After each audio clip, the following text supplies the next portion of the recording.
Biyao's Wuxia Chronicles. Chapter 2034, Beyond Salvation. Even Shifeng was shocked into turning towards Seven Light, the player who asked to face 3 kills. Seven Light was very young, and he hadn't come into contact with virtual reality games until recently. In fact, God's Domain was the first virtual reality game he had ever played. However, his talent was the real deal. Although he had only joined Zero Wing recently, his talent for combat had helped him rise through the guild's ranks to its main force through the guild's monthly ranking competition. Seven Light had also gained more inspiration and strength from his training in the Extraordinary Tower than any of his comrades. Shifeng had to admit that the youth was worthy of the title Arclight Sword Emperor, the title he had wielded during Shifeng's previous life. Although Seven Light had yet to enter the realms of truth, he had unexpectedly entered the realms of refinement during his training, becoming one of Zero Wing's few refinement realm experts. Alright, I'll leave him to you. Seeing the fighting spirit in Seven Light's eyes, Shifeng could see that he truly wanted to test his newfound strength. Although Seven Light had only reached the refinement realm, which wouldn't be significant in a superpower, he also wore the level 60 Demonkin set equipment he had obtained after slaying the Demonkin King. Shifeng had awarded Seven Light the set equipment after he had entered the refinement realm. Rather, only refinement realm experts qualified to utilize the set, giving the equipment to an ordinary expert would be a waste.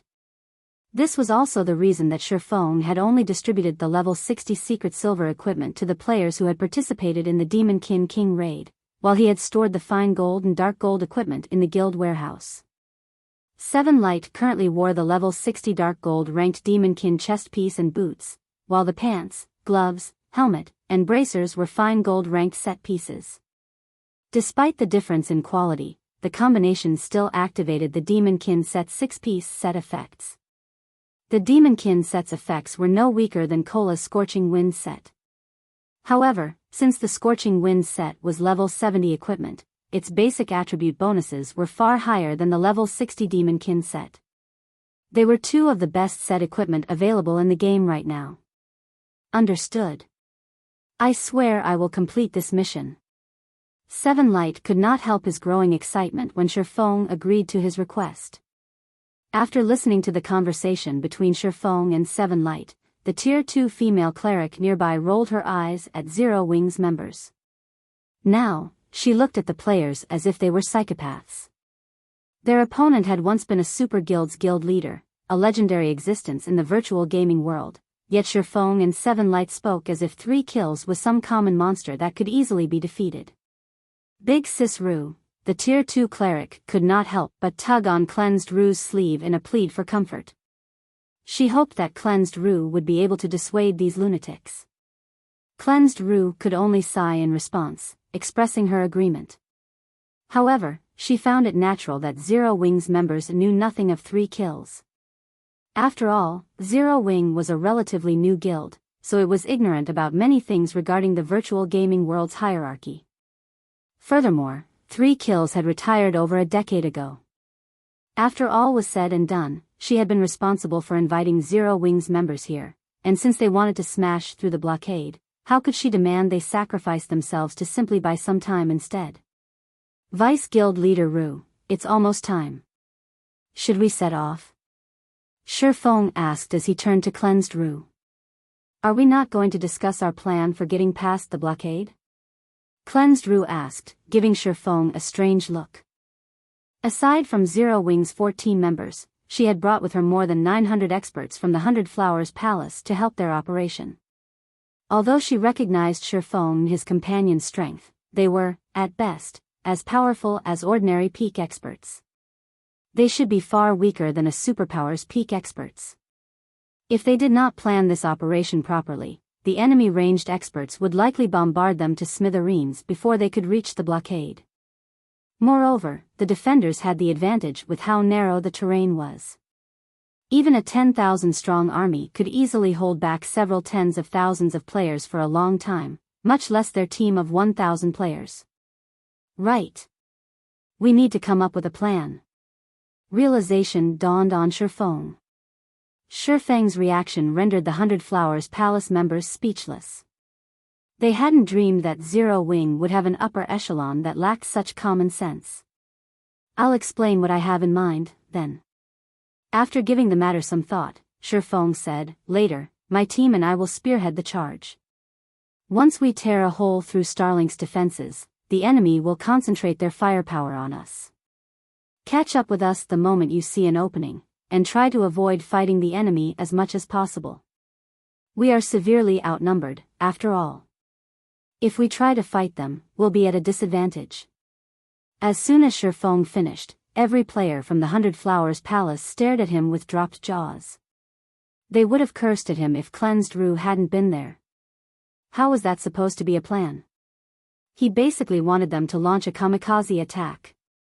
If they truly followed Shifeng's play, they might as well call themselves the Suicide Team. Shifeng wasn't satisfied with simply sacrificing himself and his players, he actually wanted them to die with him. Did he think that they were just as mentally ill as he was? Very good. It seems nobody has any issues with it, Shifeng said, nodding his head when no one spoke up. In that case, let's begin. Big Sis Rue, are we really going to follow him? The Tier 2 female cleric could not help but ask Cleansed Rue softly. She felt that Shifeng's mental disorder was beyond salvation. If they followed his plan, they'd likely be annihilated within 30 seconds. They'd break the record for the fastest 1,000-man team to die while charging a blockade, becoming the biggest joke in the Dark Knight Empire. Let them go. Once they die, we'll think of a better plan to buy time. That way, Big Sis Crimson's side should have an easier time breaking through to the town, Cleansed Rue said. She released a deep sigh as she watched Shifeng and the others, who eagerly prepared to charge into Starlink's blockade. Meanwhile, hundreds of independent players stood less than 1,000 yards away from Starlink's fortifications. They all waited for Starlink to let them pass. Although many of these independent players whispered complaints, none of them could do anything about the roadblock. Starlink had set up their blockade in a strategic location, choosing a path that was sandwiched between two steep cliffs. Although the cliffs were not magically enhanced, even high-agility assassins would struggle to climb across. Furthermore, several hundred ranged experts stood guard atop each cliff. They'd easily spot anyone who attempted to climb the rock side. Getting past this blockade without being detected was simply impossible. The main path was guarded by several hundred MTs, Tier 2 MTs fully comprised the first two defensive lines, and when they raised their shields in unison, not even a rat could sneak past them, much less players. Boss kill, someone's trying to break past Desert Tiger's team. From what we've learned, these players seem to be from the Dark Cloud Legion that follows Crimson Heart, the 100 Flowers Palace's first vice-guild leader. It's the palace's strongest legion, with impressively strong members. Why don't we take some people and head over to take a look? I'm tired of sitting here and doing nothing, it's boring, a level 60, Tier 2 ranger holding a beer bottle suggested to the middle-aged man wearing dark blue plate armor and carrying two war hammers. It seems the 100 Flowers Palace is tired of sitting still, 3 Kills calmly commented. Since they're here, let's greet the Shadow Spear.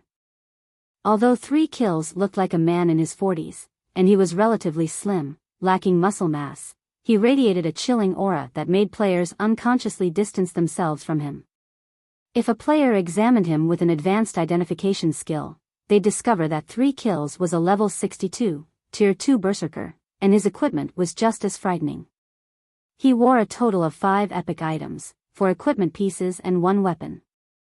Of the rest of his equipment, the weakest piece was level 60 Secret Silver rank.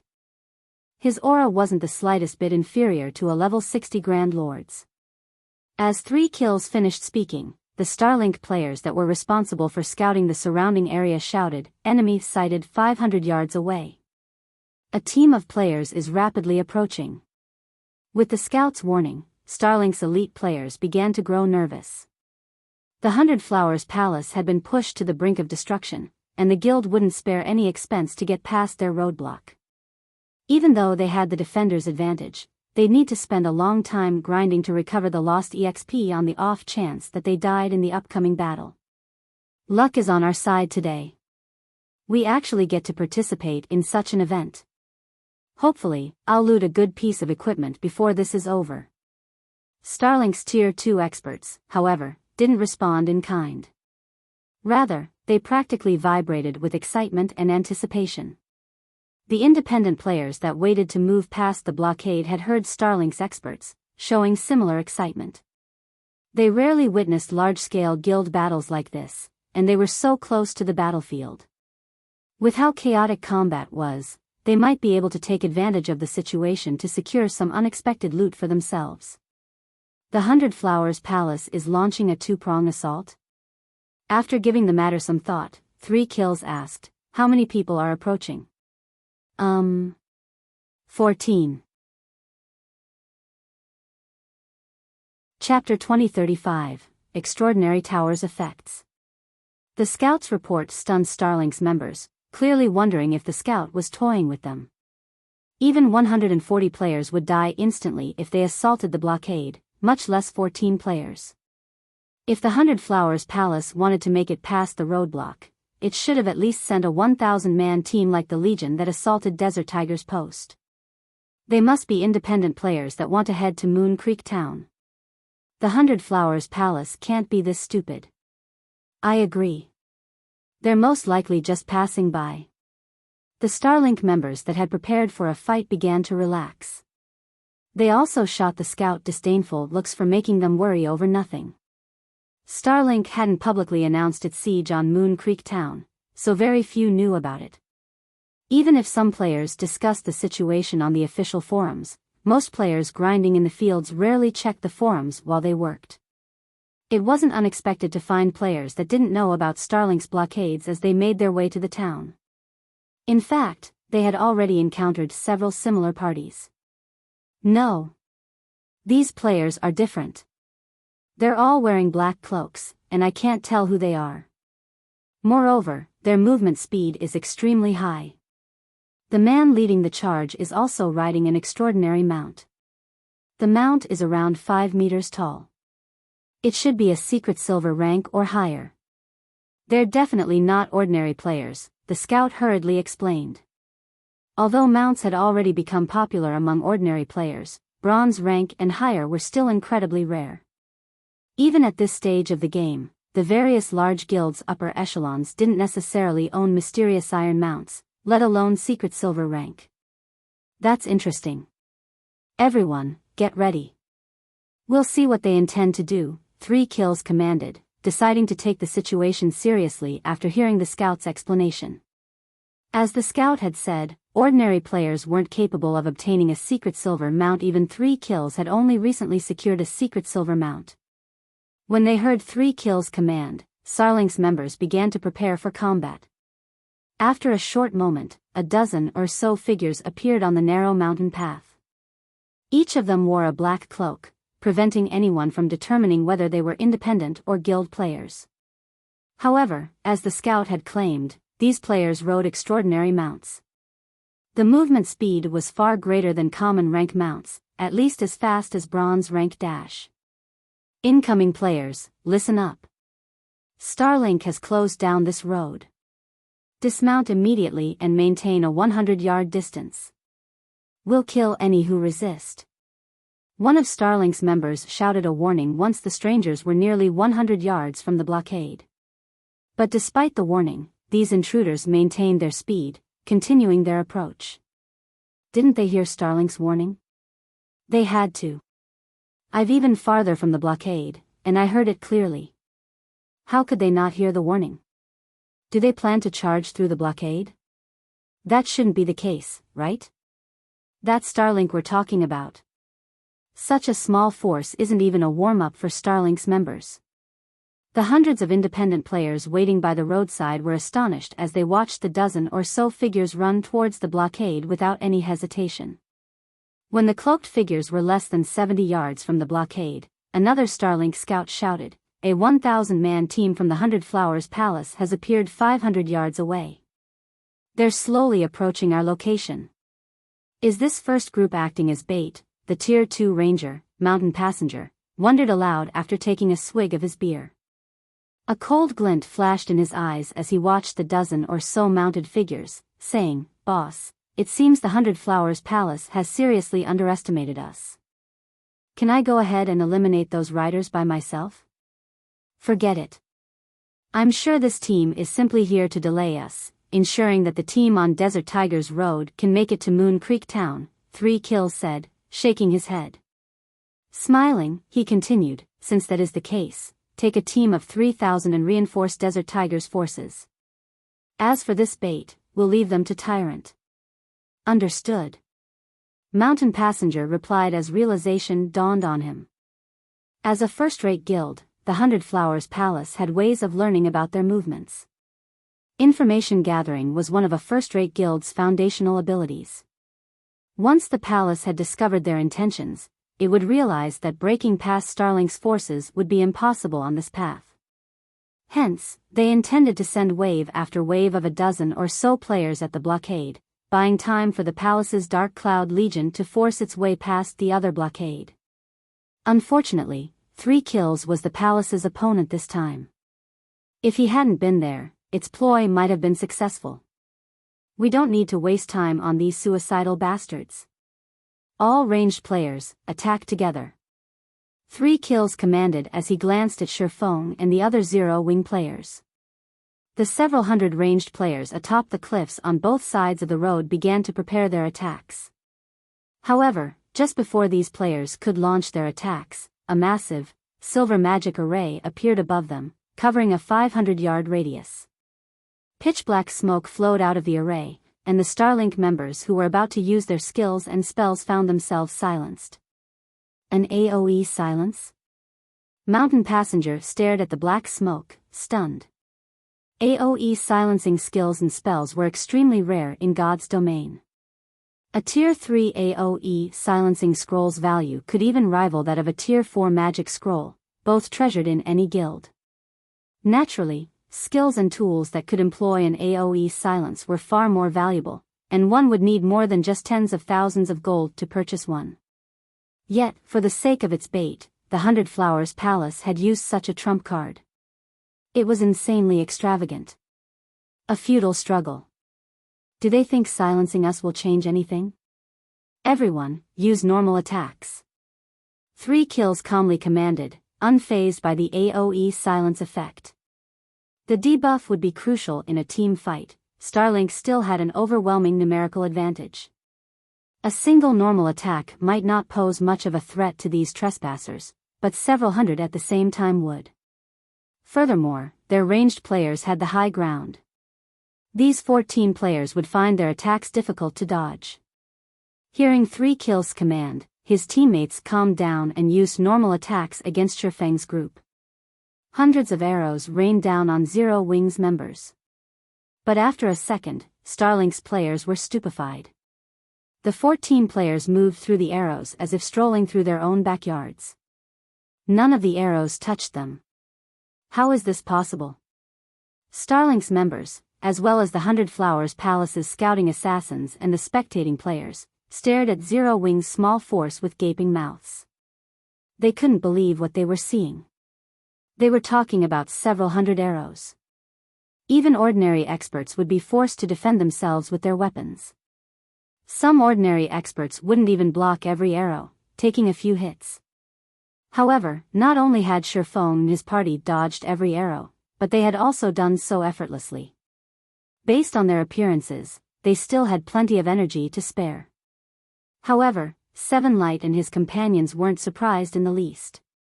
After all, compared to dodging the Extraordinary Tower's attacks during the trial, avoiding these arrows was child's play.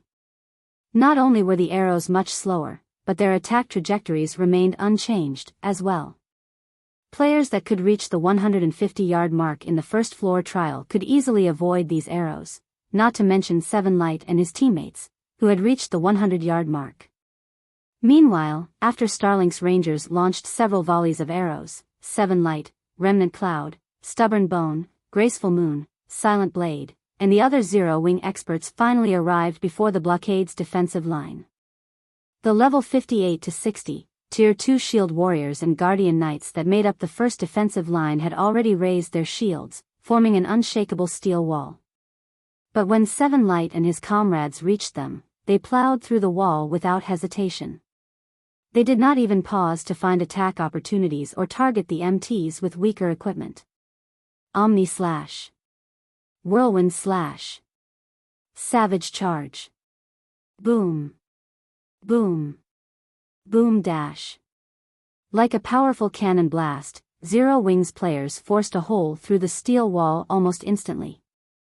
Dozens of Starlink's shield warriors and guardian knights were sent flying, crashing into the players at the rear. Not a single Starlink player could be found within 15 yards of the Zero Wing party. Chapter 2036, Successive Breakthroughs. Starlink's members were stunned after watching Seven Light, Silent Blade, and the others blast apart the human wall. The fact that these 14 players had dodged a rain of arrows was already shocking enough, but the word was no longer enough to describe the scene they had just witnessed.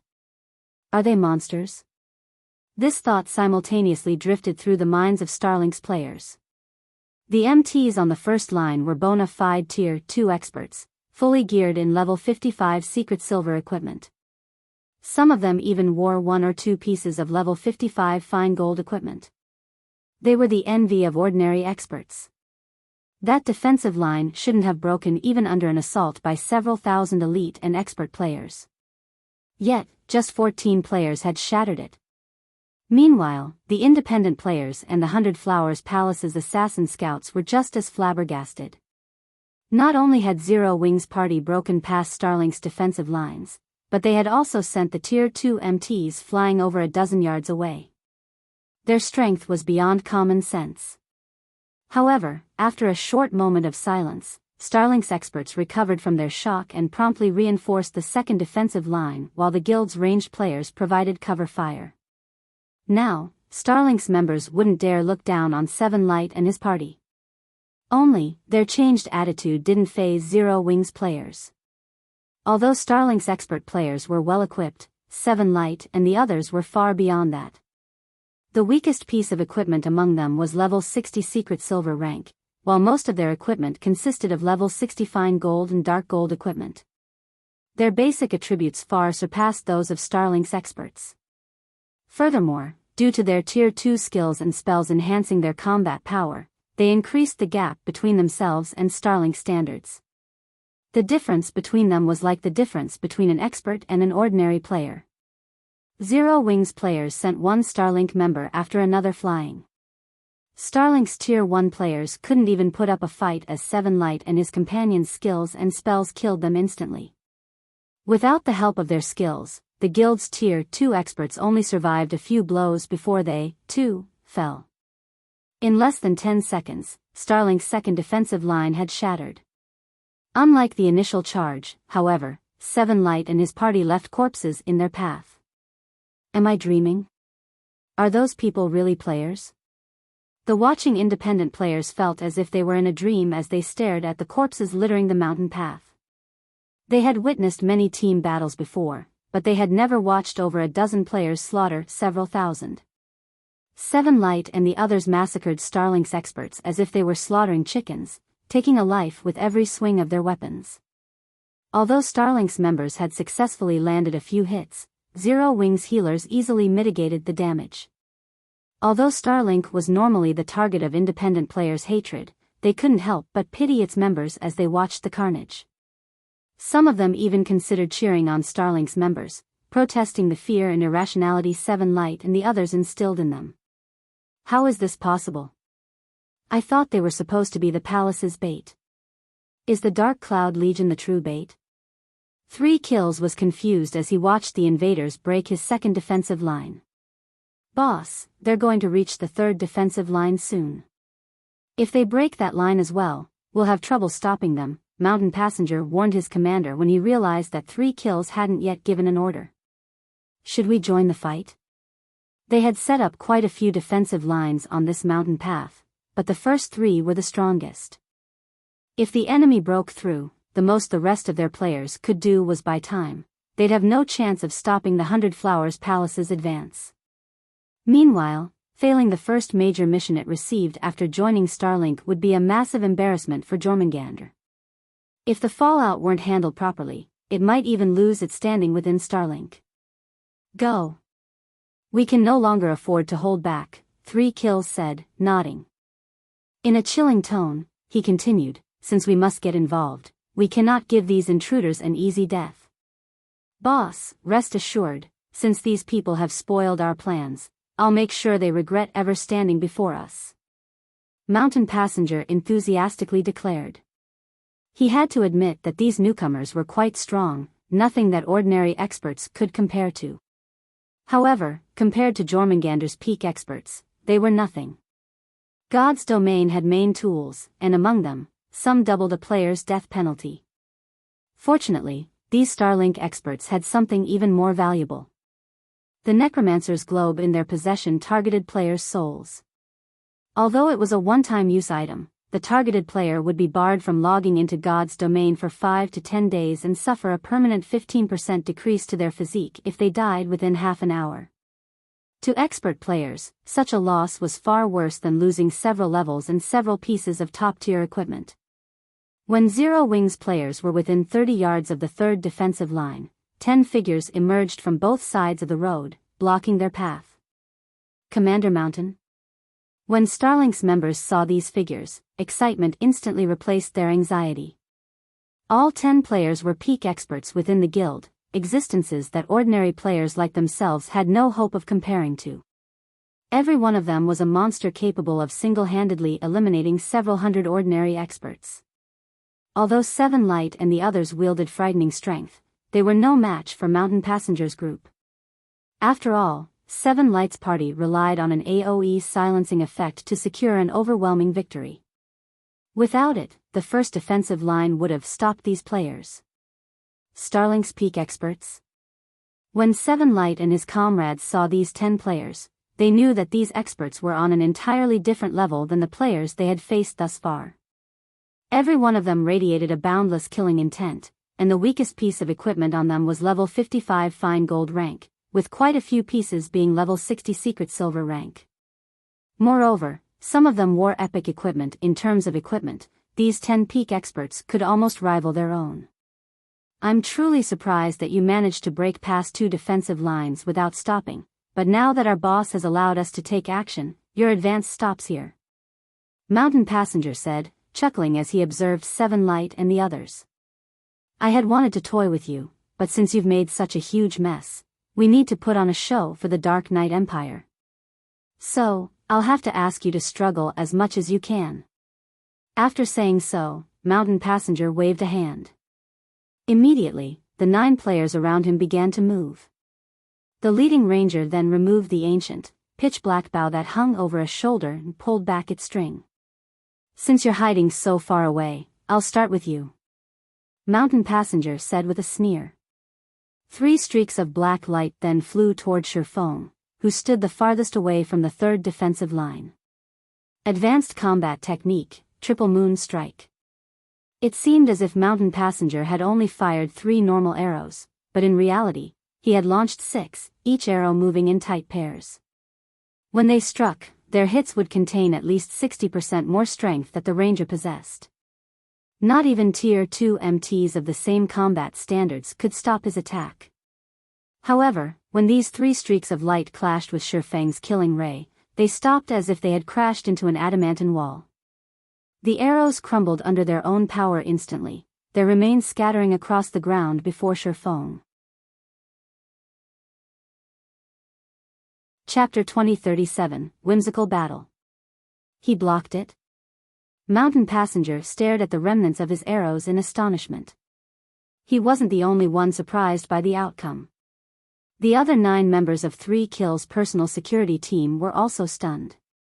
Most of Starlink's members might not know about Mountain Passage's triple moon strike, but as long-term friends, they were aware of how powerful the combat technique was.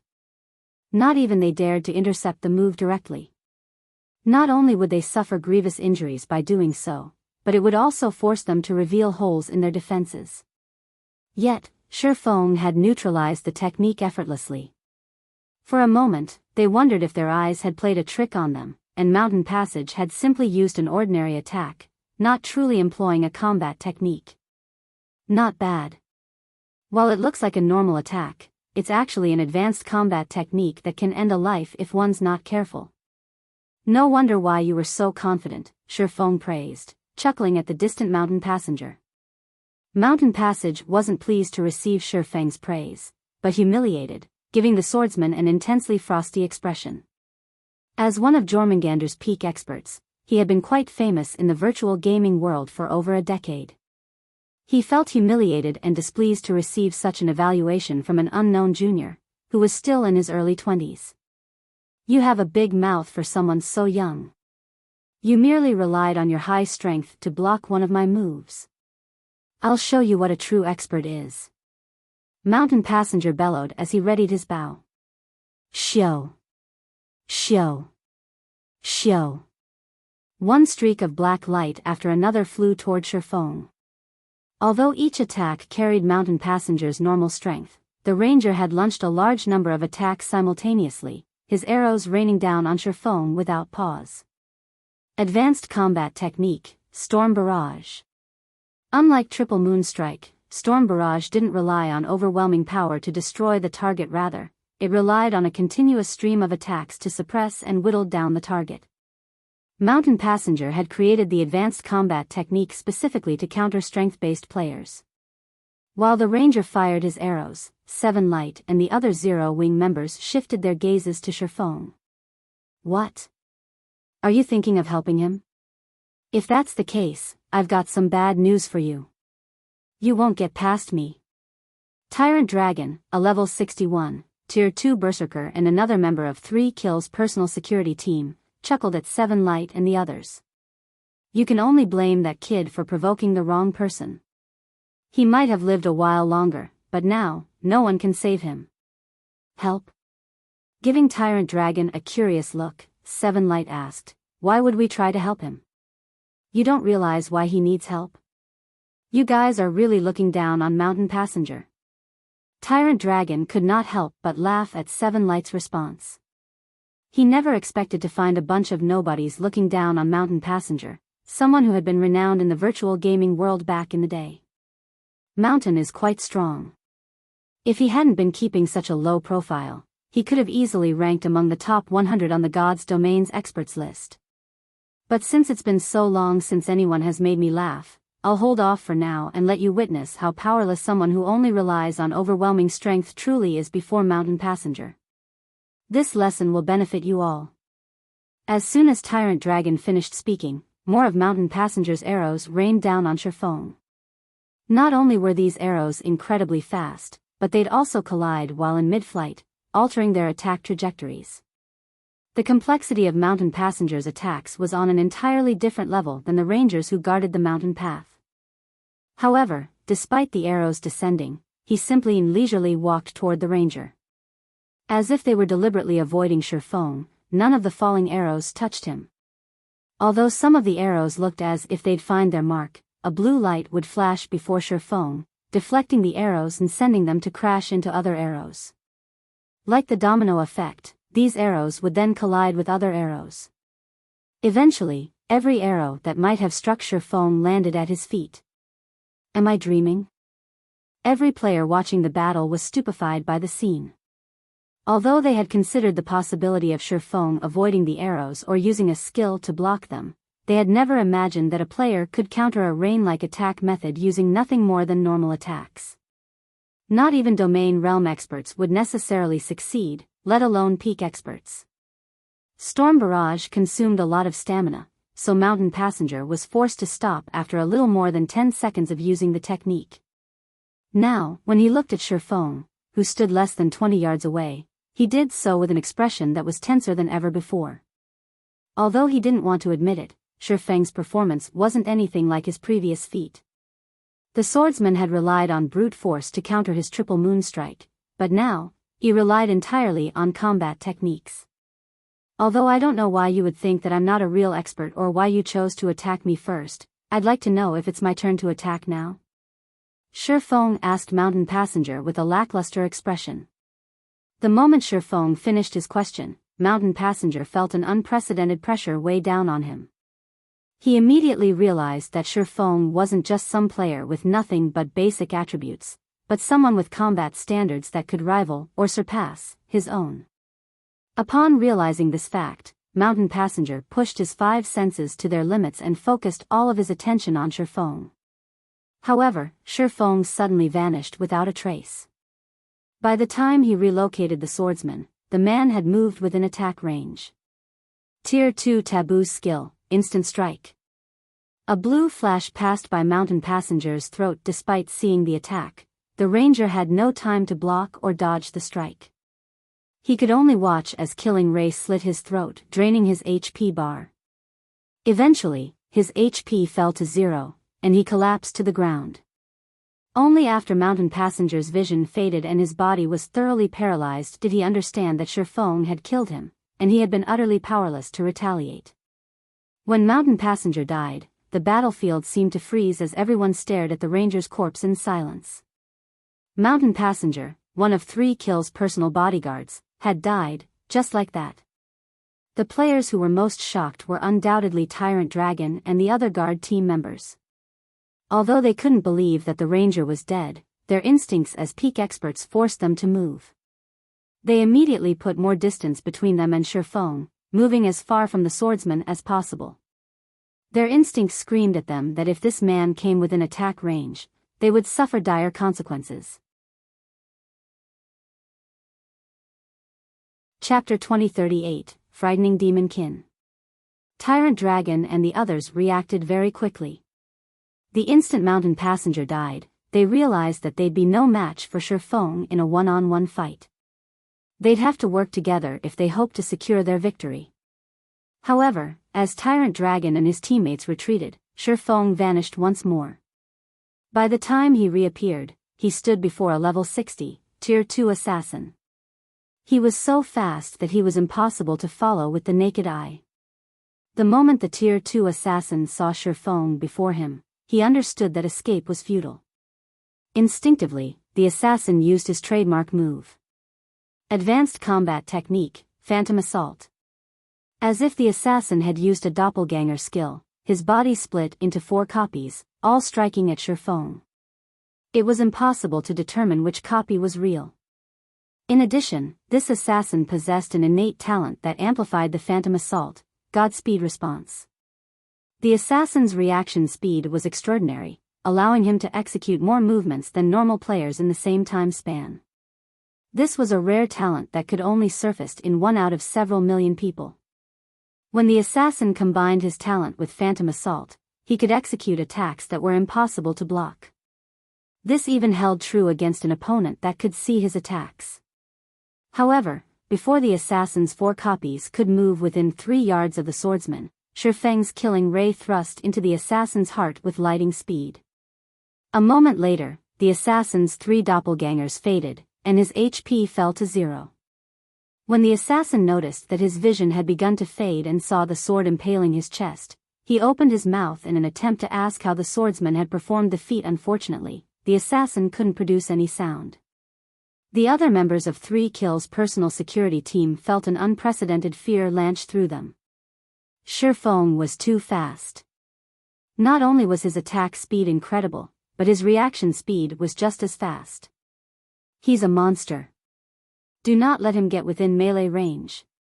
Attack him from as far away as possible.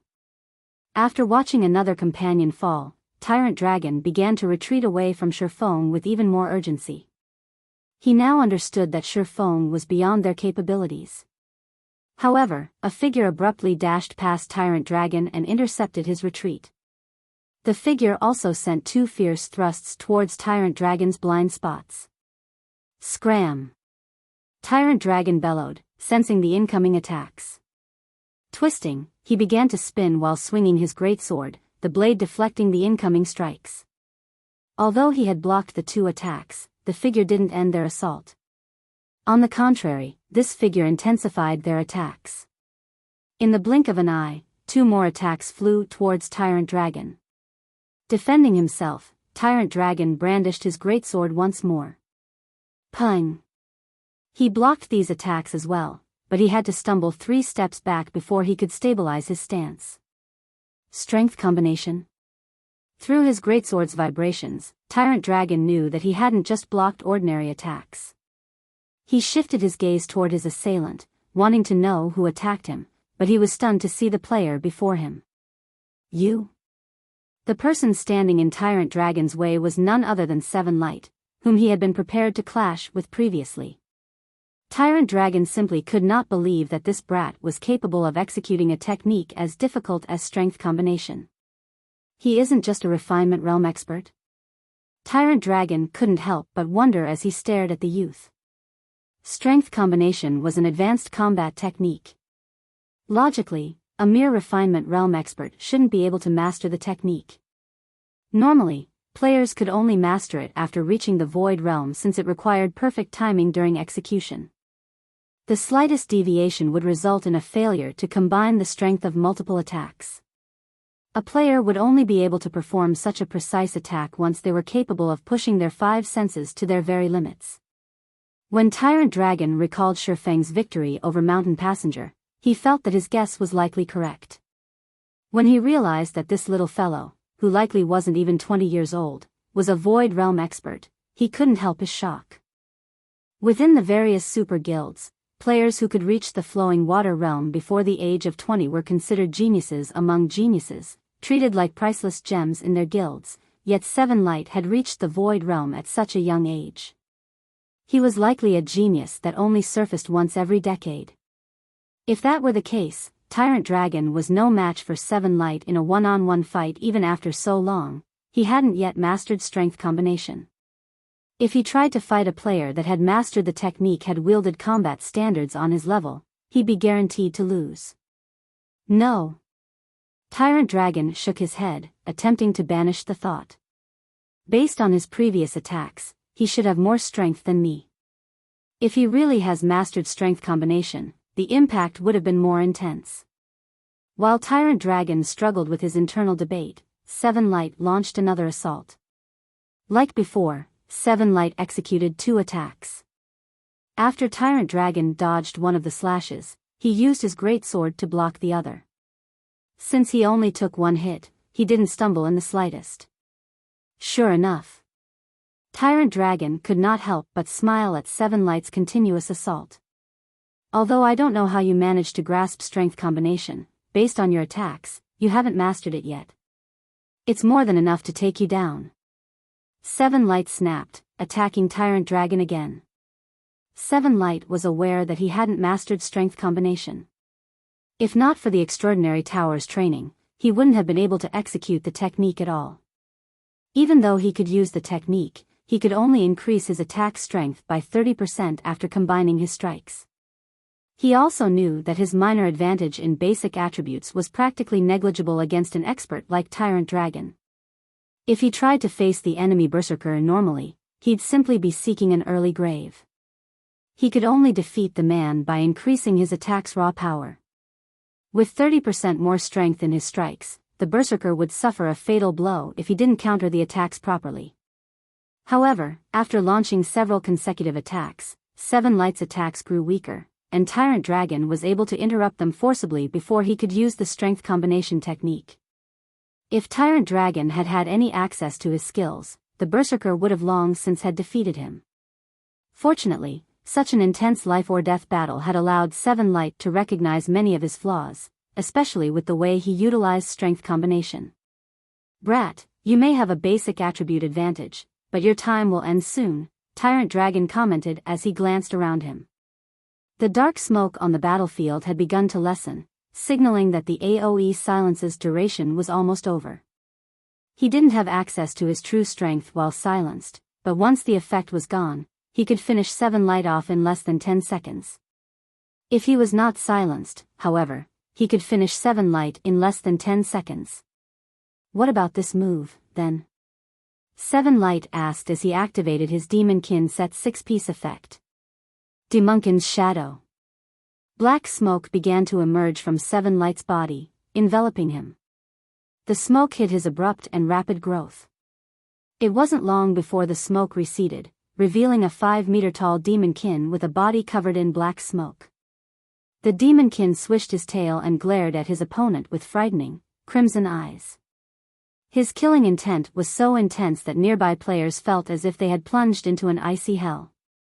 Before Tyrant Dragon could react to Seven Light's sudden transformation, the latter brandished his two swords. The speed and power of Seven Light's attacks had increased.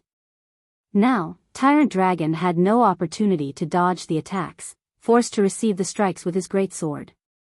Boom! One attack was already more than enough to send Tyrant Dragon airborne. Before the Berserker could adjust his posture, another slash struck him, Seven Light's longsword cutting through his armor and plundering all of his HP. Meanwhile, Starlink's ordinary experts and 3 kills personal security despaired when they saw Seven Light's transformation into a Demonkin. Shifeng was already difficult enough to deal with. Now, another monstrously powerful Demonkin had joined the battlefield. Not even 3 kills, who watched from atop one of the roadside cliffs, could maintain his composure, looking down at the fight with a somber expression. You definitely aren't from the 100 Flowers Palace. There is no way the palace has experts like you. Who are you? 3 kills demanded, glaring at Shifeng and Seven Light. Chapter 2039, Zero Wing. 3 kills words echoed throughout the valley. Starlink's members, who were in the midst of battle, promptly reacted to his words, their gazes shifting to Seven Light and Shifeng in fear. As 3 kills had said, the 100 Flowers Palace was only an ordinary first-rate guild. There was no way the guild could break past their blockade with only 14 players, killing so many of 3 kills peak experts. No matter how they thought about it, the palace wasn't capable of the feat. There was only one explanation for this: these 14 players were from a different power. Are you from Unyielding Soul or Crimson Emperor? Do you really have to be so secretive? 3 kills asked, staring at Shifeng. It was only a matter of time before Shifeng's group shattered the blockade. Stopping them was impossible, regardless of how much 3 kills wanted to. He couldn't figure out which power would be capable of dispatching such a small, yet powerful, assault team aside from Unyielding Soul and Crimson Emperor. If either of these superpowers had intervened in this battle, Starlink would definitely have to be careful, especially if Crimson Emperor were responsible for this team. Starlink was already engaged in a war of annihilation with Unyielding Soul. If Crimson Emperor got involved, Starlink would likely have to face 2 superpowers at the same time. 3 kills needed to know if Shifeng's party originated from the superpower or not. You don't need to guess. We aren't from either of those guilds, Shifeng answered with a faint smile. He understood what 3 kills must be thinking. After all you've done here, don't tell me you're afraid of giving us your name? There are only a handful of powers in the Dark Knight Empire that are capable of accomplishing what you have. Do you really need to hide? 3 kills growled, attempting to provoke the swordsman. Starlink's members raised their voices in agreement the moment 3 kills finished his question. Our vice guild leader is right. You've already won this battle, yet you refuse to own up. You dare call yourselves a superpower with such cowardice? I bet they're afraid of our guild's retaliation, so they don't want to reveal themselves. That's right. Only cowardly guilds act like this. If they had faced us head-on and honestly, we would have flattened them. Starlink's members started to lambaste Shifeng and his party. They said anything they could think of to get a rise from the group. They no longer cared about their crumbling blockade, considering the feat as a matter of course. Now, they were only irked by the fact that Shifeng's group refused to reveal their guild after launching such a surprise attack. Vice Guild Leader 3, are you certain that you want to know? Shifeng could not help but sigh at 3 kills.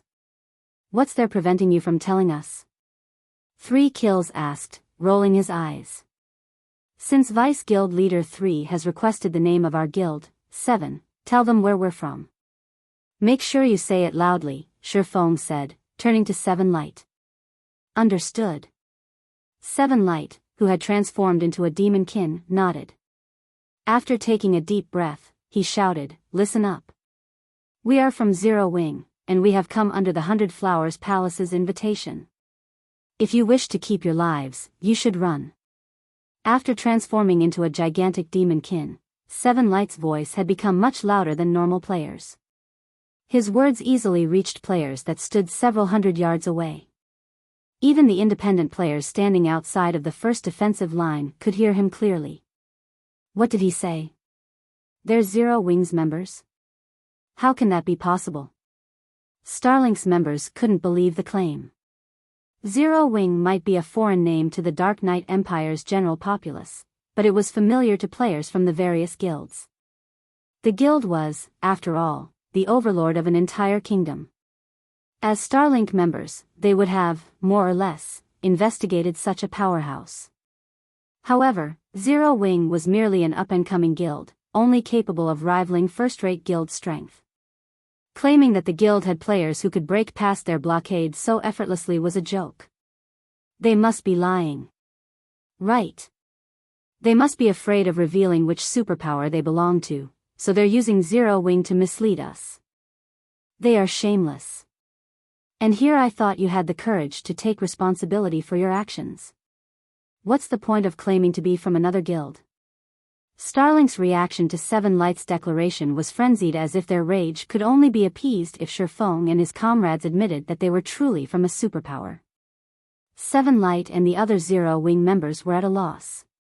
They did not know whether they should laugh or cry. They had told Starlink's members the truth, but the latter refused to believe them, trying to find incomprehensible reasons to force them into admitting their identities. They finally. Forget it. Let's just destroy their fantasy and let them die in their foolishness, Shifeng said after glancing over Starlink's members, who had practically fallen into madness. Seven Light and his companions nodded, removing their black cloaks and revealing their true appearances before Starlink's forces. Even if Starlink's members refused to believe their claim, they couldn't ignore the six-winged emblem the party members wore. That's a fake. It must be a disguise. Right. They must be using a disguise. While Starlink's members still refused to believe that Seven Light and his party were from Zero Wing even after seeing the six-winged emblem pinned to their armor, the independent players on the sidelines didn't doubt the fact. Rather, they were shocked by the revelation. Zero Wing is actually this strong?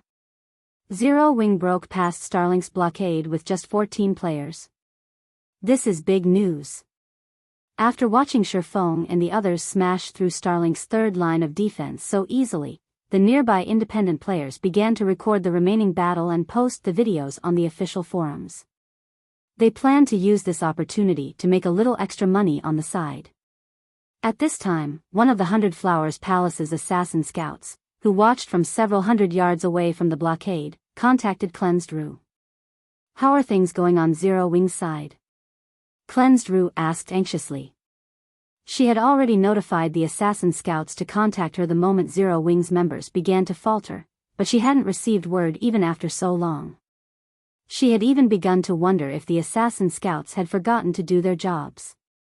If they didn't send someone to pin down 3 kills the moment Zero Wing's members fell, Crimson Heart's army would fall into a precarious position. They just broke through, the reporting assassin said. What did you say? Cleansed Rue asked again, wondering if she had heard wrong. Vice Guild Leader, Zero Wing's 14 members have broken through Starlink's blockade. Starlink's forces have descended into chaos. This is the best chance for us to break through, the assassin reported excitedly. Hey, broke through? But how? Cleansed Rue couldn't help her astonishment. Was our information about 3KHI's presence incorrect? She couldn't understand how Shifeng's group could have succeeded if 3 kills had been present, but even if he weren't, there were still plenty of experts guarding the mountain pass. It still shouldn't be possible for just 14 players to break past the blockade. Although the other MTs tried to fill the hole, Crimson Heart gave them no opportunities to do so as she brandished her daggers. When her blade struck, even Tier 2 MTs stumbled away from her. Despite the fervent attacks from Starlink's ranged players, Crimson Heart easily avoided their bombardment and continued to widen the gap in the enemy's defensive line by relying on the Great Lord's massive frames. This allowed the Dark Cloud Legion members to break past the blockade as a single unit. Yet, despite their success, Crimson Heart's team had still suffered more than 50 casualties in the assault. A few seconds after Crimson Heart's team broke through the blockade, a Tier 2 Ranger reported, Vice Guild Leader, Starlink's members are giving chase. So soon. Crimson Heart's expression twisted when she heard this. She hadn't expected Starlink's players to reorganize and take up the chase so quickly. How far are they? Roughly 700 yards, the Tier 2 Ranger said. Leave 2 Great Lords behind to delay them. Crimson Heart commanded after giving the matter some thought. Even for ordinary players, 700 yards wasn't a vast distance, much less elite and expert players with their own mounts. If they allowed the Starlink members to get too close, they'd get caught in a pincer attack the moment they ran into the next blockade. With the Legion's remaining combat power, a pincer attack would signal their demise. They could only try to buy as much time as possible in this situation. After receiving their orders, 2 of the 4 summoners controlling the Great Lords split away from the team, staying behind to delay their enemies. Fortunately, the 2 Great Lords were quite effective, allowing Crimson Heart's team to put more distance between them and Starlink's forces as time passed. Now that the Legion had 2 Great Lords to lead the way, Crimson Heart's players no longer had to worry about monster interference. The Great Lords swept aside any monsters that attempted to ambush the players effortlessly. Moreover, with the Great Lord's strength, breaking past the blockades manned by 1 or 2,000 players became significantly easier. Vice Guild Leader, will reach Moon Creek Town in less than 10 minutes, a Tier 2 Ranger excitedly reported after looking at Silent Canyon's system map. Everyone, get ready. Once we enter the town, we'll likely have another tough battle to face, Crimson Heart said as she breathed a sigh of relief. Their journey had not been easy. Despite using Tier 3 summoning scrolls, the Dark Cloud Legion had still lost players. Now, fewer than 200 members remained. Fortunately, they were almost to Moon Creek Town. As long as they passed the blood source potions out to the players in Moon Creek Town, they should be able to buy enough time for the 100 Flowers Palace's main army to arrive. However, as Moon Creek Town appeared on the horizon, several hundred fire arrows rained down on Crimson Heart and her team. Caught off guard, the Legion tried to dodge the incoming attacks. Unfortunately, the fire arrows were quite fast, and not even the Dark Cloud Legion's experts could dodge them in time, taking the hits. To make matters worse, these experts fell after taking 2 fire arrows. The arrow's power was nothing like the spells players typically used. As chaos tore at Crimson Heart's team, a gigantic magic array appeared in the sky, enveloping the Dark Cloud Legion. This is a magic barrier. Crimson Heart's expression darkened as she watched the translucent barrier form around her players. That's right, we prepared this specifically for you. Are you surprised? Suddenly, a rugged voice emerged from within the barrier, familiar enough that Crimson Heart and her companions spun toward its origin. Before they had realized it, a large group of players had appeared in the clearing ahead of them. The origin of the rugged voice was a level 62, Tier 2 Berserker.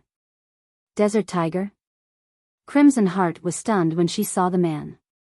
How did you get here? Her Dark Cloud Legion had lost over 400 members during the battle with Starlink's first blockade. Desert Tiger himself had been responsible for over 1/4 of those deaths. If her subordinates hadn't fought as desperately as they had, Desert Tiger might have pinned her down, and they never would have made it past the first roadblock. Logically, Desert Tiger should still be far behind her team, yet he stood before her now. Why wouldn't she be surprised? Don't tell me you think that mounts are the only way to cross long distances quickly. Desert Tiger chuckled as he looked at Crimson Heart. Could it be a flying tool? Crimson Heart suddenly thought of a possibility. Now that the Silent Canyon was sealed off, teleportation within the canyon would be impossible. The only other travel method she could think of that was faster than a mount was a flying tool. However, flying tools were extremely precious. She had only ever heard of such tools, never actually seen one before. Smart. Desert Tiger nodded. He then chuckled and said, "Well? Are you going to surrender quietly? Or do you truly want to face us a second time?" Surrender? Crimson Heart sneered at Desert Tiger and his team. That depends on whether or not you can force us to. Desert Tiger's team only consisted of 100 players at this point. Meanwhile, a dozen or so players maintained the magic barrier. This proved that the barrier wasn't that strong, so the Dark Cloud Legion had a chance of breaking out of it. Since that is your answer, show me what the 100 Flowers Palace is capable of, Desert Tiger said, smiling as he waved a hand. Immediately, the several dozen players around him stepped into the array and charged at Crimson Heart's team. However, once the two forces met each other in battle, the Dark Cloud Legion members were stupefied. The two forces' combat power was on entirely different levels. A single Starlink expert was strong enough to overwhelm 2 or 3 Dark Cloud Legion experts. In a one-on-one fight, none of the Dark Cloud Legion members lasted more than 10 moves. Even an expert as powerful as Crimson Heart was forced to focus on defense against 5 Starlink experts' coordinated attacks. Refinement Realm experts? Crimson Heart could tell that her 5 opponents were far stronger than the other Starlink experts her team fought. They had definitely reached the Refinement Realm. The overall standard of Desert Tiger's newest team was far stronger than the players he had commanded earlier. I'm sure you can see the difference between our forces. Staying in the 100 Flowers Palace is a waste for an expert like yourself. Why don't you join Starlink instead? If you submit to me, I can recommend that the guild give you an elder position at the very least.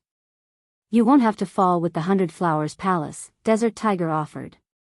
Despite the fact that he had Crimson Heart cornered, he didn't rush to finish her off.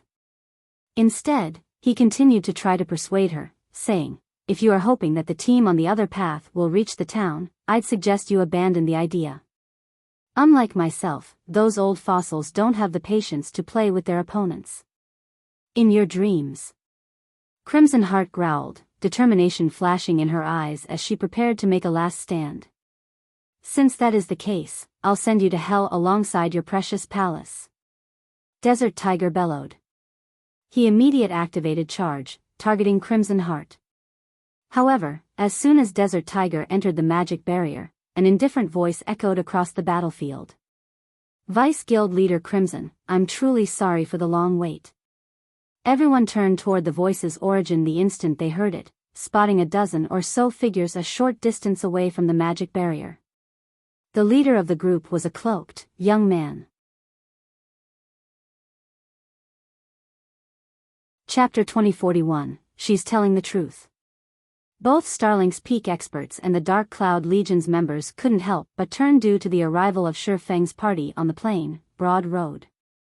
How are you here? Shock overwhelmed Crimson Heart when she saw Shifeng and his companions. For a moment, she even wondered if she was hallucinating. Did you manage to circle around 3 kills blockade? Logically, Zero Wing's team shouldn't have made it this far. 3 kills, someone far more powerful than Desert Tiger, had guarded the other path.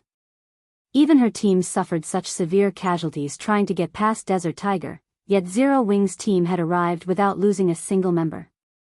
No matter how she looked at it, Zero Wing's team did not look like it had engaged in battle. The only explanation she could think of was that Zero Wing's members had found another route, allowing them to bypass 3 kills team entirely. There's a way to skirt around the blockades? Unfortunately, we didn't find one. We just fought our way here, Shifeng said, shaking his head. Crimson Heart was speechless. She wanted to curse at Shifeng for joking at a time like this, but before she could comment, she heard a commotion some distance away. Turning toward the source, Crimson Heart noticed a large group of several hundred players rapidly approaching her location. As these new arrivals grew closer, everyone finally got a clear view of their appearances. How is this possible? Crimson Heart was utterly confused as she stared at the approaching players. This group of players was none other than Cleansed Rue's team. She had been able to believe that Shifeng's party had successfully evaded 3 kills forces due to the party's small size, but for a 1,000-man team like Cleansed Rue's to evade detection? That was impossible. To come this far, the team definitely had to break past 3 kills blockade. The most shocking part of all of this was that Cleansed Rue's team had suffered barely any losses. More people from the 100 Flowers Palace? Snapping out of his daze, Desert Tiger stared at Cleansed Rue's team in confusion. Starlink had already locked down the Silent Canyon. Crimson Heart's team should be the only players from the 100 Flowers Palace in the canyon right now. So, where did these several hundred Flowers Palace players come from? Rue, how did you make it here? Crimson Heart could not help but ask softly. How did we get here? We forced our way through the blockades, of course, Cleansed Rue said, giving the other Vice Guild leader a smug smile when she saw Crimson Heart's confusion. She had prepared herself for defeat today. She had never thought that Shifeng's team was actually that strong. Stop lying. There are only 2 paths leading here. Desert Tiger guarded one, and 3 kills guarded the other. 3 kills was on your path, so how do you get past his blockade and reach us without suffering significant losses? Crimson Heart demanded, rolling her eyes at Cleansed Rue. I'm telling the truth, Cleansed Rue said, her smile turning bitter. She then gestured to Shifeng's group and explained, it's all thanks to Zero Wing. If those 14 players hadn't torn apart Starlink's blockades along the way, we would have lost more than several dozen players before arriving. You're saying that Zero Wing's 14 players did all of the work? And your team simply followed them? Crimson Heart stated, her eyes twitching in anger. It was clear that she didn't believe Cleansed Rue's claim based on her expression. She felt that Cleansed Rue had gone too far to put Zero Wing in a better light. Meanwhile, Desert Tiger made his move during the brief moment the 2 Vice Guild leaders conversed. Do you think I'll allow more of your companions to sneak in? No. Those guild emblems do not belong to the 100 Flowers Palace. When Desert Tiger looked at Shifeng and the other Zero Wing members, he noticed the 6 winged emblems pinned to their chests. Laughing, since you all know each other, this will be simple. You will all die together. Waving a hand, Desert Tiger commanded, surround them. Don't let any of them escape. Leave it to us, boss. Suddenly, 50 Tier 2 players split away from the chaotic battlefield and charged toward Shifeng and Crimson Rue's group with playful expressions. To put it bluntly, Crimson Heart's team wouldn't even be a warm-up for them. Now that reinforcements had arrived, however, they'd get the opportunity to stretch properly. Crap. Stop them, quickly. Crimson Heart hurriedly commanded her subordinates. Although she did not know how Shifeng and Cleansed Rue's group had made it this far, they currently stood outside of the barrier. Fleeing from Desert Tiger's subordinates would be far easier for them than for her team. Moreover, Moon Creek Town was within sight. As long as Cleansed Rue could reach Moon Creek Town, they could solve the town's predicament. Can you stop them, though? Desert Tiger sneered as he watched 100 players from the Dark Cloud Legion move to intercept his 50 players. The 50-man team was no ordinary expert team. The team included a 10-man special assault squad comprised of Refinement Realm experts that had been specifically trained to fight superior numbers. Moreover, the assault squad's members were all Tier 2 berserkers. It was a team of absolute strength. Even a Refinement Realm expert team of equal size couldn't stop this assault squad, not to mention a team without any Refinement Realm experts. With the 10-man assault squad taking the lead, the 50 Tier 2 players from Starlink tore through the Dark Cloud Legion's blockade as if it didn't exist at all. The assault squad easily blocked the Dark Cloud Legion's attacks before killing several experts in a brief clash. The two sides' strength was on completely different levels. Damn it. Crimson Heart's anxiety peaked as she watched Starlink's Refinement Realm experts approach Shifeng's party. However, she couldn't do anything about the situation. She already had her hands full with the several Refinement Realm experts before her. She could not afford to care about others right now. But just as the 10-man assault team was about to massacre their targets, a blue light suddenly flashed by them. So fast. Was that an attack? The blue light bewildered the 10 Refinement Realm experts, but since it hadn't affected them, they didn't pay much attention to it. Instead, they focused on the upcoming assault. After a second, however, these Refinement Realm experts found themselves unable to move. Following which, the scenery before them changed, fading to a dull gray. What's going on? Why can't I move? Is it some sort of mental restriction? The assault squad couldn't help but consider the idea, but very soon, they realized that they weren't affected by some skill or spell. The phenomenon they experienced was simply the result of their deaths. As the 10 refinement realm experts fell lifelessly to the ground, time in the battlefield seemed to freeze as everyone stared at the assault squad's corpses with wide eyes. Not only had the flash of blue light killed 10 refinement realm experts instantly, but it had also shattered the magic array around Crimson Heart's team. Damn it! What did he do? Many of Starlink's experts lost their minds after watching the event unfold. Even Crimson Heart's team was stupefied. Is he a monster? An indescribable shock filled Crimson Heart as she stared at Shurfeng, who was in the process of sheathing Killing Ray. He had killed 10 refinement realm experts with a single attack. Moreover, he had shattered the magic barrier with the same attack. His strength was incredible. However, Crimson Heart found Shurfeng's usage of his skill to be far more intimidating than his frightening strength. The assault squad hadn't run in a line, running at Zero Wings party from 4 different directions to surround the players instead. To kill all 10 refinement realm experts with one attack, Shurfeng would have had to make multiple minor adjustments to his attack trajectory the moment he activated his skill. Moreover, the slightest mistake could have taken out his allies as well as his enemies. Chapter 2042, Getting Serious. While everyone was still shocked by the fact that 10 refinement realm experts had been instant killed, Seven Light and his comrades took advantage of the opportunity to make their move.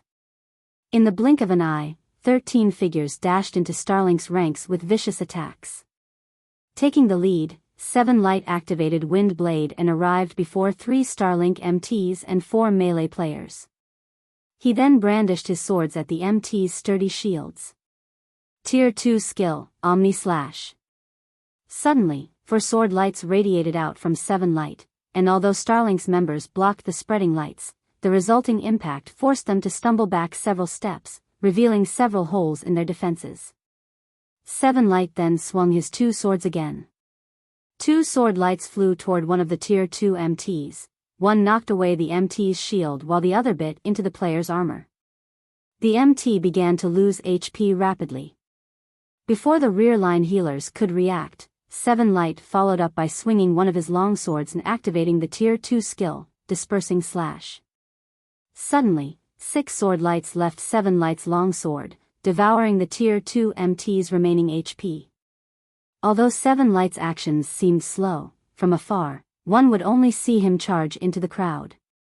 Then, as if for no reason at all, the 7 players around Seven Light stumbled backward. One even fell to the ground, dead. The results of Stubborn Bone and the other Zero Wing members' assault were roughly the same. During the initial confrontation alone, more than 10 of Starlink's surviving 40 Tier 2 experts had died. Now, less than 30 players remained. Desert Tiger's 50-man team had held the advantage against Crimson Heart's players, but due to the arrival of Cleansed Rue's team, the situation had taken a turn for the worst for Starlink's force. Vice Guild Leader were 2 outnumbered. At this rate, it is only a matter of time before they annihilate us, one of Starlink's Tier 2 Guardian Knights anxiously reported. They would have still had a chance if they had only needed to face Crimson Heart and Cleansed Rue's teams, but Shurfeng's party continued to slaughter their members. It wouldn't be long before the remaining 20-plus players who fought Shurfeng's players were eliminated. If Shurfeng's party finished them off and regrouped with Crimson Heart and Cleansed Rue, they would suffer for it. Retreat. Everyone retreat. Desert Tiger grimly commanded. He also realized the outcome that awaited them if they continued this fight. Firing a fierce glare at the distant Shurfeng, he growled, "I'll let you live for a little while longer." Desert Tiger then turned and left, showing no intention of staying for this battle. Seeing this, Starlink's players began to split up and flee into their surroundings. Despite the retreat, the 100 Flowers Palace's Vice Guild leaders didn't try to chase them down. Starlink's forces hid all around Moon Creek Town. If they gave chase, they'd only throw their lives away. Moreover, Moon Creek Town's safety was their priority. They were not here to fight Starlink's forces. Elder Yifeng, thank you for your help. Had you not arrived in time, I'm afraid that Desert Tiger would have slaughtered us, Crimson Heart said as she approached Yifeng, complex feelings twisting inside her. She had wanted to prove the 100 Flowers Palace's power to Zero Wing, but she had only embarrassed herself. Her Dark Cloud Legion had started this operation with 1,000 members. Now, less than 200 remained. In contrast, Zero Wing's party of 14 was completely intact. Zero Wing had even escorted Cleansed Rue's team without allowing the latter to suffer significant casualties. The difference between them was obvious at a glance. Finally, she, more or less, understood why Cleansed Rue had so strongly supported an alliance between the 100 Flowers Palace and Zero Wing. You're welcome. Tell everyone to get ready. Activate the defensive magic array. Our enemy likely has more than just 300,000 players. I think we're witnessing a superpower getting serious for the first time. Crimson Heart yelled.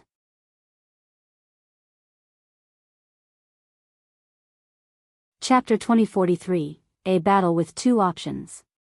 Hearing Crimson Heart's conclusion, Cleansed Rue couldn't help but tense up. Thus far, the 100 Flowers Palace's fights with Starlink had only been minor skirmishes. Even so, the small forces Starlink had dispatched had been enough to threaten the palace. If Starlink were truly taking this battle seriously, it wouldn't end as easily as they had hoped. While Crimson Heart and Cleansed Rue ordered their players to man specific sections of the town walls, the Starlink members in the distance finally made their move. Slowly, the army parted in organized areas, opening multiple, small paths. Players began to push large ballistas down these paths. The scene was so unexpected that the two Palace Vice Guild leaders froze in shock. Every player from the 100 Flowers Palace on the walls was stupefied by what they saw. They weren't simply surprised by the large ballistas themselves, but by the fact that Starlink's forces had arrived with more than 100 of the war weapons. Even though they had never witnessed the power of large ballistas before, seeing them from afar was more than enough for them to understand that these weapons were extraordinarily powerful. Aside from their massive size, the ballista's steel arrows were engraved with crimson magic runes, which attracted the ambient mana. Seeing the flow of mana around the weapons, the 100 Flowers Palace's members realized that those arrows carried power at the Tier 3 standard or stronger. In other words, each large ballista had as much firepower as a defense turret. And Moon Creek Town only had 8 defense turrets. If all of those 100+ large ballistas fired together. So, this is why they're not in a hurry to attack. Crimson Heart's expression darkened as she watched Starlink's players push the large ballistas into position. Initially, she had thought that the 100 Flowers Palace had some ability to fend off a superpower, but after seeing the large ballistas, she found the idea laughable. This is Starlink? Is this a joke? How are we supposed to fight that? The palace's players began to despair when they saw the massive war weapons, their fighting spirit vanishing. Not only were they heavily outnumbered, but the difference between their war weapons was also massive. How were they supposed to fight such an enemy? Surviving 10 minutes against those large ballistas might not be possible, much less 3 hours. At this point, the players in Moon Creek Town had gone into an uproar after witnessing Starlink's forces.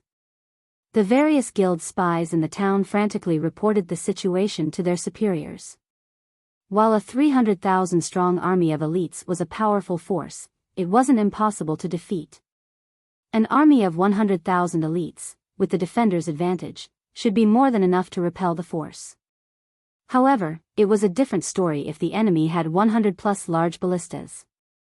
With the current defensive capabilities available to guild towns, fending off so many powerful war weapons would be impossible. Not even the various superpowers guild towns were an exception. As long as Starlink wanted to, it could eliminate any guild town it wished. Relying on a guild town's defenses to deter Starlink and secure a foothold in the Dark Knight Empire was no longer possible for the various guilds. The moment word of Starlink's large ballistas got out, it caused a commotion among the Empire's various powers. How is this possible? Unyielding Heart frowned as he read the report he had just received from a subordinate. How did Starlink get its hands on so many large ballistas?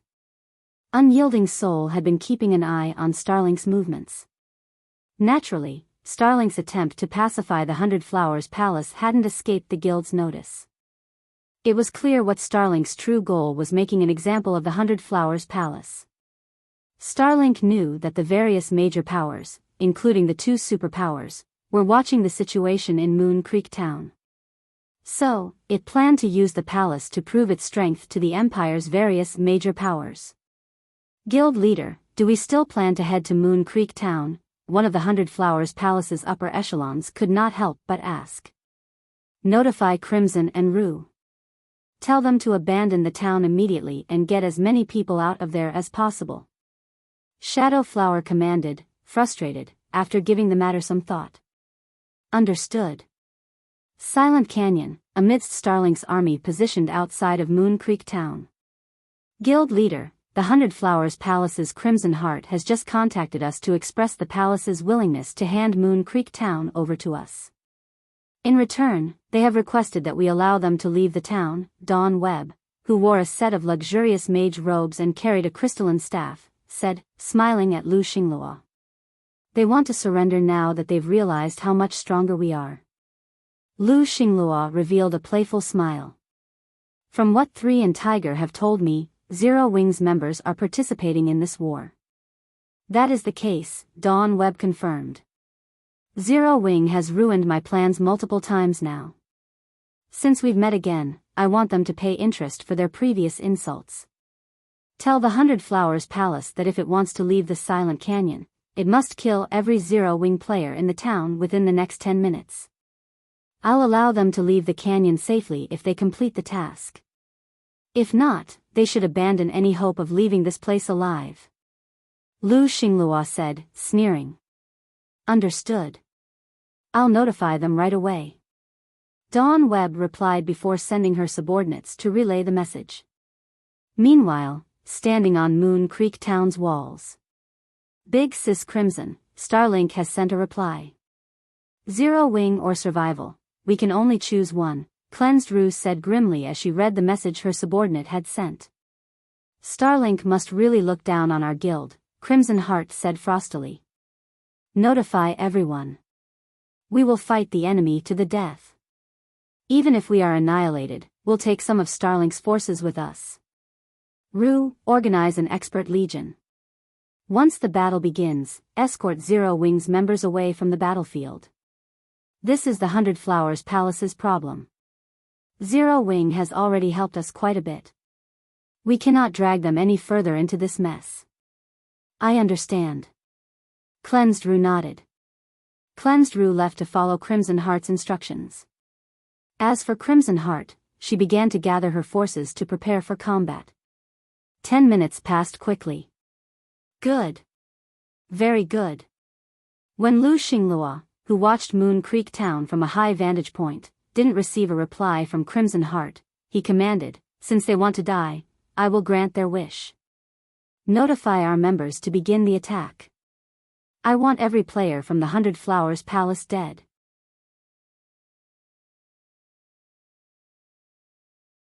From what he understood, Moon Creek Town was the 100 Flowers Palace's final ray of hope for survival in the Dark Knight Empire.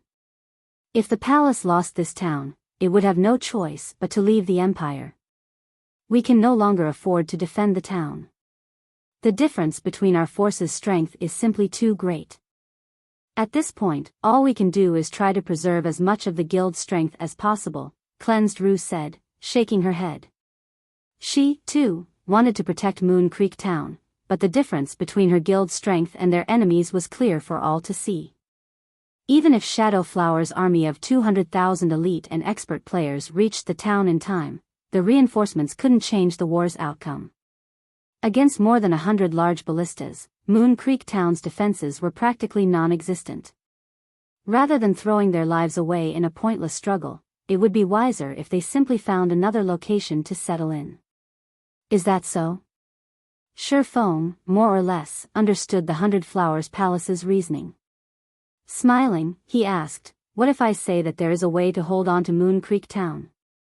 Hold on to Moon Creek Town? Cleansed Rue blinked in surprise at Shifeng's words. Defending against Starlink's assault isn't exactly impossible. Only, if you want to hold Moon Creek Town, we'll have to touch upon Zero Wing's core secrets, Shifeng said, nodding. Is that really possible? Cleansed Rue asked, needing confirmation from Shifeng once more. She knew what Shifeng was trying to say. As long as the 100 Flowers Palace agreed to ally with Zero Wing would help protect Moon Creek Town, but she couldn't figure out what method they could employ to save the town. I'm 80% confident, Shifeng said after giving the matter some thought. 80%. Cleansed Rue stared at the swordsman in shock. Despite facing a 300,000-strong elite army and 100-plus large ballistas, Shifeng insisted that they had an 80% chance of victory. If she hadn't been traveling alongside this swordsman and gained a certain understanding of this man, she would have suspected him of lying to her. If we fail to protect the town, I will represent Zero Wing in abandoning the alliance conditions.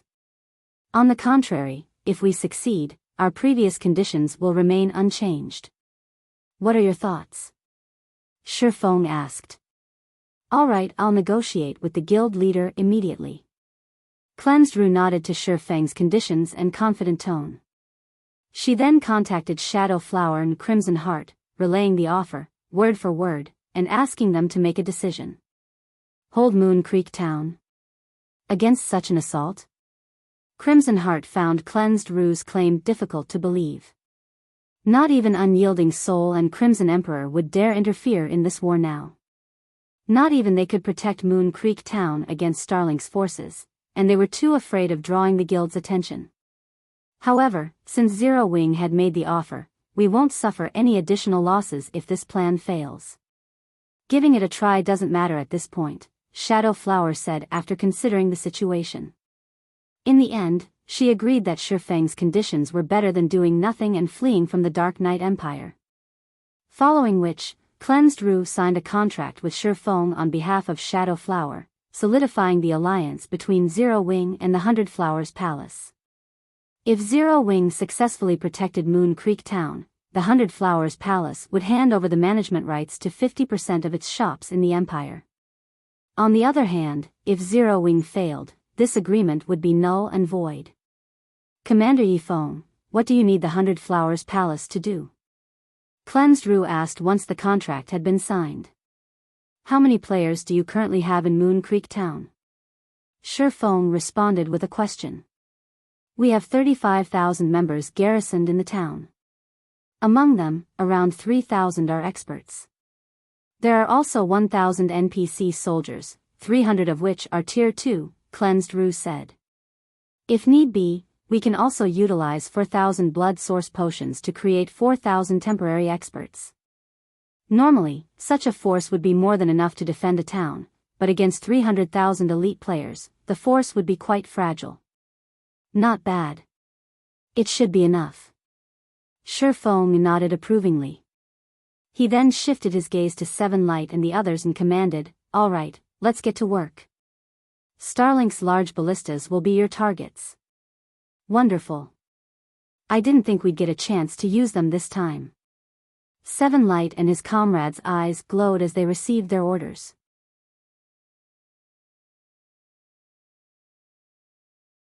Every defense turret and war weapon in Moon Creek Town fired simultaneously, a round of explosions echoing throughout the town. Boom. Boom. Boom. Contrary to everyone's expectations, however, the attacks exploded in the air before reaching Starlink's army as if they had collided with a translucent wall. This is, Crimson Heart's expression darkened as she stared at the space above Starlink's army. Do they have a defensive magic array? Defensive magic arrays fell into two categories. Chapter 2046, Might of the Guardian Puppets. The large ballista's attacks were at the Tier 3 standard. Even Great Lord-ranked monsters would stumble and lose their stance upon receiving such attacks, yet the four giants had blocked all four arrows from the ballistas. To be precise, they had caught the ballista arrows as if they had plucked up a small twig from the roadside. This situation challenged everyone's sanity. Attack! All large ballistas, attack those robots together. After seeing the Guardian Puppets' performance, Starlink's upper echelons realized that if they allowed the combat puppets to come within range of their army and the large ballistas, tragedy would ensue. Hence, they needed to get rid of those puppets as quickly as possible. The remaining 54 large ballistas abandoned their focus on Moon Creek Town and shifted to the Guardian Puppets. After taking aim, all 60 ballistas fired at their targets simultaneously. Shio! Shio! Shio! The sonic boom of the arrows breaking through the sound barrier shook the battlefield repeatedly. Like a meteor shower, the arrows rained down on the 4 Guardian Puppets. The large ballista's attacks were well coordinated, rivaling ranged experts' attacks. Now, each Guardian Puppet had to face over a dozen arrows. In addition, every ballista now used explosive arrows. Even if the arrows did not strike their target directly, they would cause a certain amount of damage as long as they landed near the Guardian Puppets. With the mechanical lifeform's slow reactions, blocking so many attacks would be impossible. Seven Light and his comrades, who controlled the Guardian Puppets, also knew that they could block so many incoming arrows. Instead, they began to move their puppets. Boom! Boom! Boom dash! Following which, a series of explosions rocked the battlefield as a chilling, silent atmosphere descended on the plains. The 4 Guardian Puppets successfully evaded every arrow the large ballistas had fired. As if they were skillful, nimble assassins, the Guardian Puppets evaded the attacks with minimal movements, allowing most of the arrows to brush past harmlessly. How is this possible? How are those mechanical puppets so dexterous? As the players controlling the large ballistas watched the Guardian Puppets charge toward them, their eyes nearly fell from their sockets. In God's domain, mechanical lifeforms were famed for superb strength and defense, but they also shared one weakness: slow reaction times. When the Guardian Puppets had caught the ballista arrows earlier, the puppets' great strength had left them in shock and awe, but watching the constructs dance like flexible monkeys had destroyed their previous understanding of mechanical lifeforms. Even the knowledgeable upper echelons from the various guilds were confused, not to mention the many expert players present. Only Sherfone remained unperturbed. Seven Lights Group had improved significantly after training in the Extraordinary Tower. Although they had yet to enter the realms of truth, they were close to the Truth Realm standard. It was only natural that they could exhibit greater combat standards than ordinary experts when controlling the combat puppets.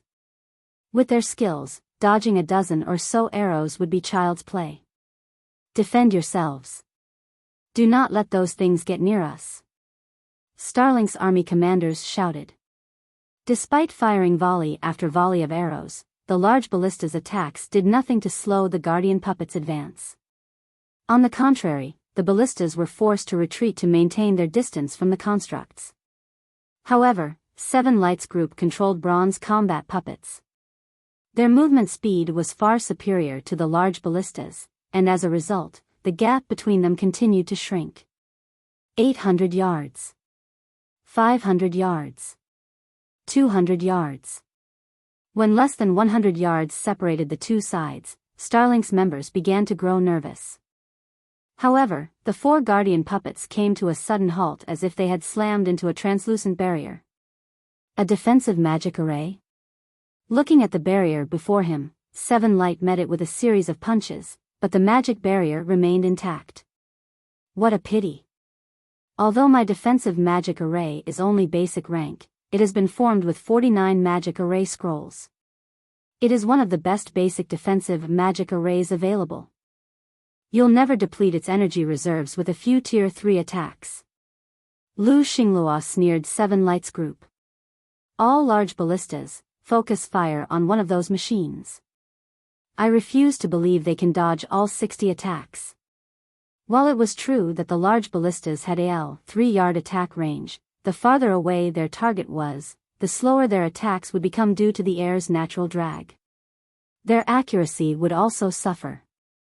In other words, the closer the targets were, the faster the large ballista's arrows would reach them and the easier they'd be to hit.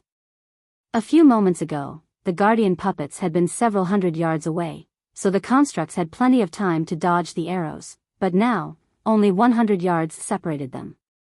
Moreover, the 60 large ballistas had previously targeted all 4 guardian puppets separately. Now that they focused on a single target, the cluster of attacks would be 4 times as dense. Even if the puppets were as agile as monkeys, they'd still become porcupines. Immediately, 60 ballista arrows flew towards 7 Light's guardian puppet, the cluster of attacks as fast and dense as if a massive mountain were descending on the construct. Boom. Boom. Boom. Although 7 Light had desperately tried to block or dodge the incoming volley, more than half of the arrows hit their marks, and a towering pillar of fire enveloped his guardian puppet. When the arrows had struck, the impact had blasted a huge crater around 7 Light's position. Even players in Moon Creek Town, over 1,000 yards away, could see the smoke rising from the crater. We're doomed. The 100 Flowers Palace members, who had still held on to hope, turned ashen when they saw this. Once again, they were forced to realize how powerful the large ballistas were. Although the guardian puppet was quite powerful, even it would become scrap metal if it had to face 60 large ballistas simultaneously. Prepare to fire the next volley. Lu Xinglua nodded approvingly, his satisfaction over the large ballista's capabilities reaching new heights. However, as the 60 war weapons adjusted their aim to another guardian puppet, a mechanical roar rose from the crater at the edge of the defensive magic array. Suddenly, an 8-meter-tall figure emerged from the thick, black smoke. It was none other than 7 Light's guardian puppet. Aside from a little dirt, the puppet's outer shell remained whole. It's unharmed. How is that possible? Lu Xinglua's smile froze when he saw 7 Light's guardian puppet. He simply could not believe that 60 large ballista's attacks had been ineffective against this mechanical life form. Unfortunate, the guardian puppet wasn't exactly unharmed as Lu Xinglua and everyone else assumed. It had taken a little damage from the 36 arrows it had received. In total, it had lost 36 durability points. Each ballista arrow had only cost the puppet a single point of durability. However, since the guardian puppet had a total of 1,000 durability, the damage it had received was insignificant. Now that you're done, it's my turn. After climbing out of the crater, 7 Light's guardian puppet transformed into a blur as it dashed toward the defensive magic array. One of its gigantic, mechanical arms then twisted into a massive steel sword with crimson runes decorating its length. Once the runes had gathered enough of the surrounding mana, the guardian puppet thrust its blade into the magic barrier. Tier 3 skill, Flame Jab. Boom! A flaming vortex emerged from the sword, devouring everything in its path. The roaring flames tore a massive hole in the previously indestructible magic barrier, and the array slowly began to disintegrate. It was obvious that Flame Jab's power had exceeded the defensive magic array's tolerance.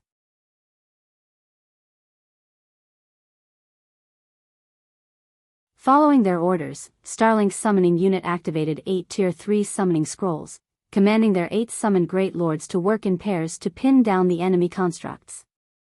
In the meantime, the players operating the large ballistas frantically retreated. Scram! 7 Light brandished his guardian puppet's 2 sword arms at the approaching 2 Great Lords, sending the summoned creatures flying and dealing over -1 million damage to each. Without pause, he then dashed toward the nearest large ballista. Remnant Cloud and the others managed to shake off the Great Lords as easily, chasing after the retreating war weapons. Seeing this situation, Lu Xinglua and his fellow upper echelon's eyes twitched with fury. Although the Great Lords could significantly reduce the puppet's mobility, Starlink still lost 1 large ballista after another. After a short moment, another 10 large ballistas had been destroyed. Amazing! So, this is the strength Zero Wing has been hiding all this time? Crimson Heart's and Cleansed Rue's eyes bulged as they watched Zero Wing take 1 large ballista after another from Starlink's army. The large ballistas were an absolute nightmare for the 100 Flowers Palace, but to the Zero Wing's guardian puppets, they were little more than toys. Now, It was only a matter of time before the constructs destroyed all of Starlink's war weapons. It was at this moment that Crimson Heart finally understood why Zero Wing was so confident of helping the 100 Flowers Palace repel Starlink. I want all of them dead. Dead. Lu Xinglua bellowed as he glared at the 4 guardian puppets. Relay my command. All troops are to attack Moon Creek Town now. Understood. Dawn Webb promptly relayed the command for all forces to attack. They were no longer capable of stopping the guardian puppets' rampage, but at the end of the day, there were only 4 of these constructs. As long as the large ballistas scattered and fled in different directions, the guardian puppets would have to waste a lot of time chasing them down. The puppets would never be able to catch up with every one of the ballistas.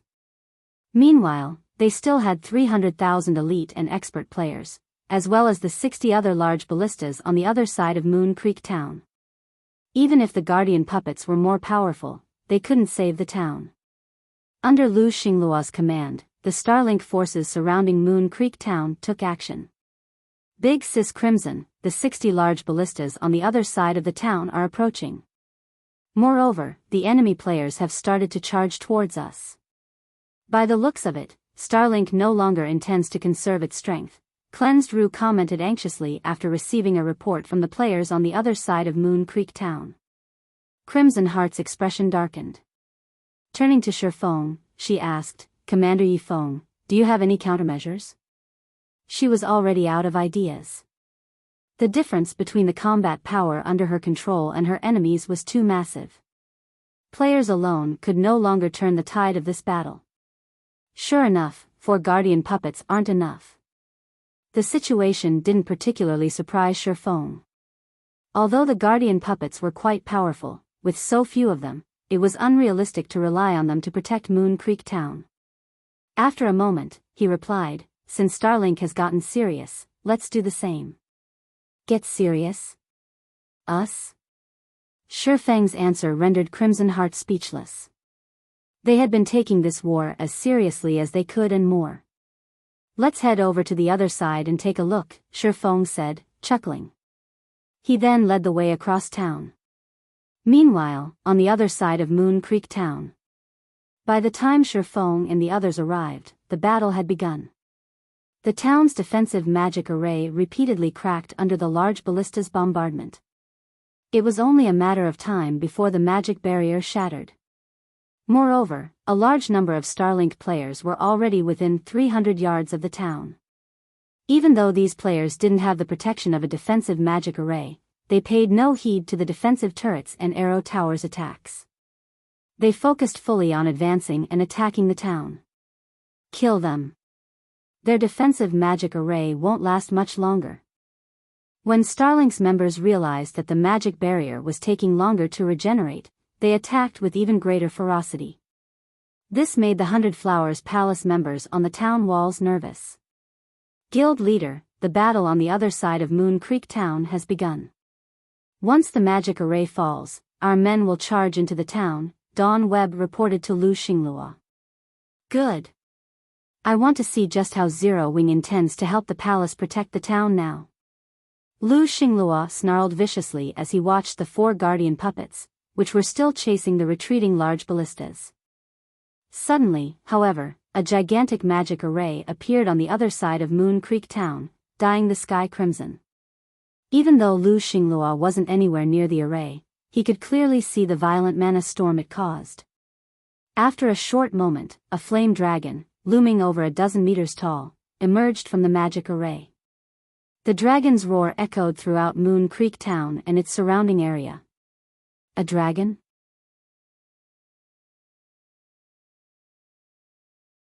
Chapter 2048, This Side is Scarier?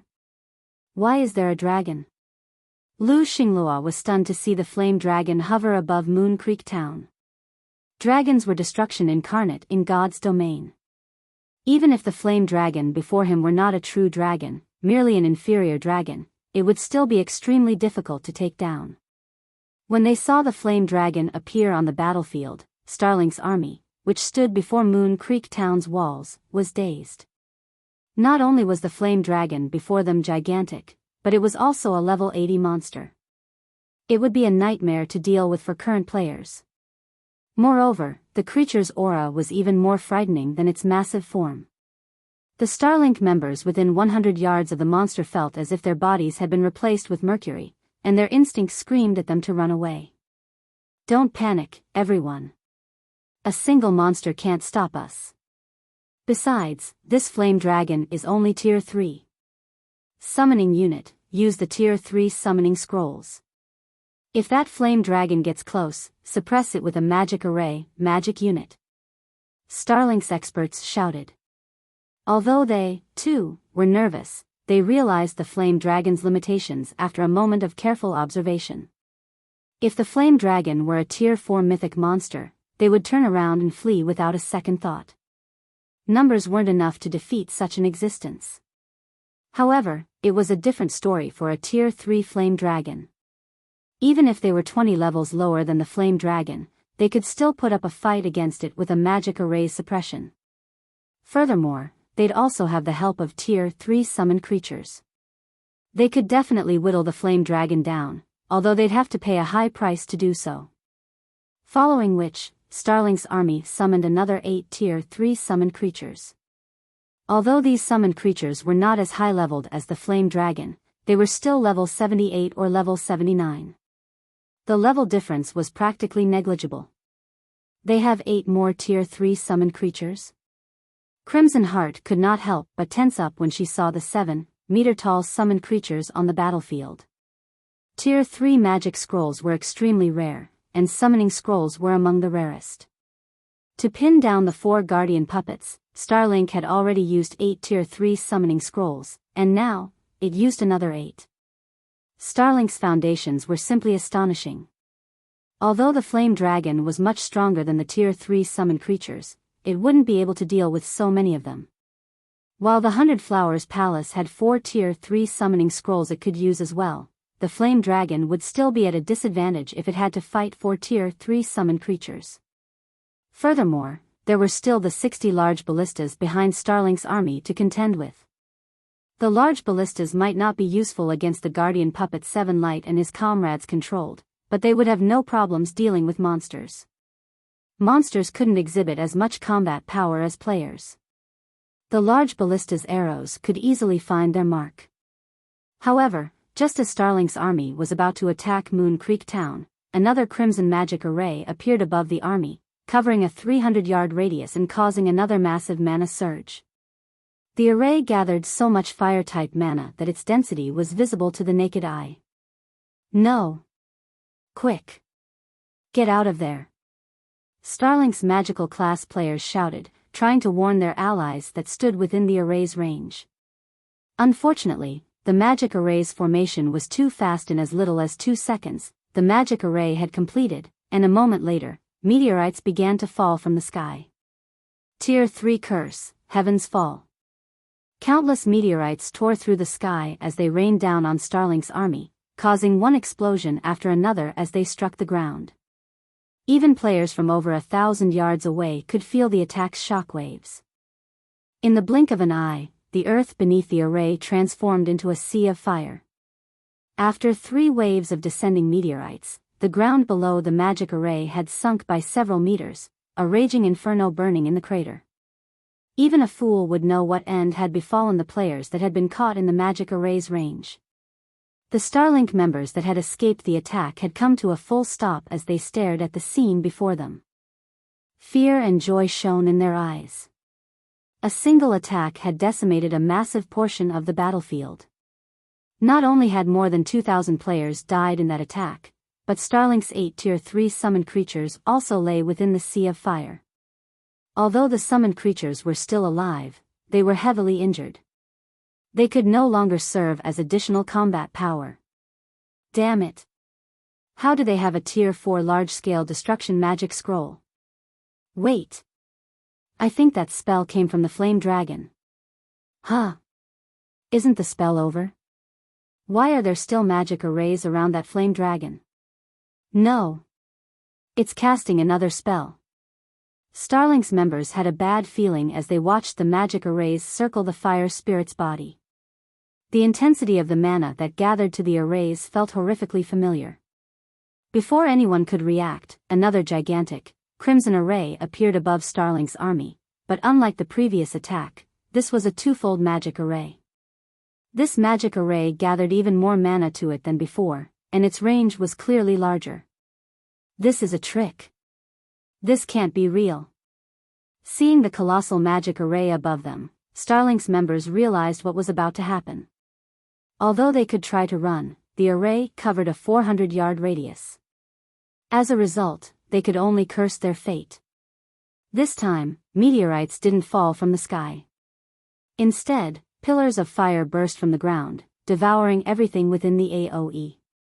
Even the Tier 2 MTs that activated their life-saving skills lost all of their HP the instant the flames touched them. None of them had any hope of resisting the attack. When the flames dissipated, the crowd of players that had stood before Moon Creek Town's walls was gone. Only a plot of scorched earth remained. Both Starlink's members and the players from the 100 Flowers Palace were thoroughly shocked. Several thousand players had vanished, just like that. The slain players hadn't even had time to scream before their bodies were vaporized.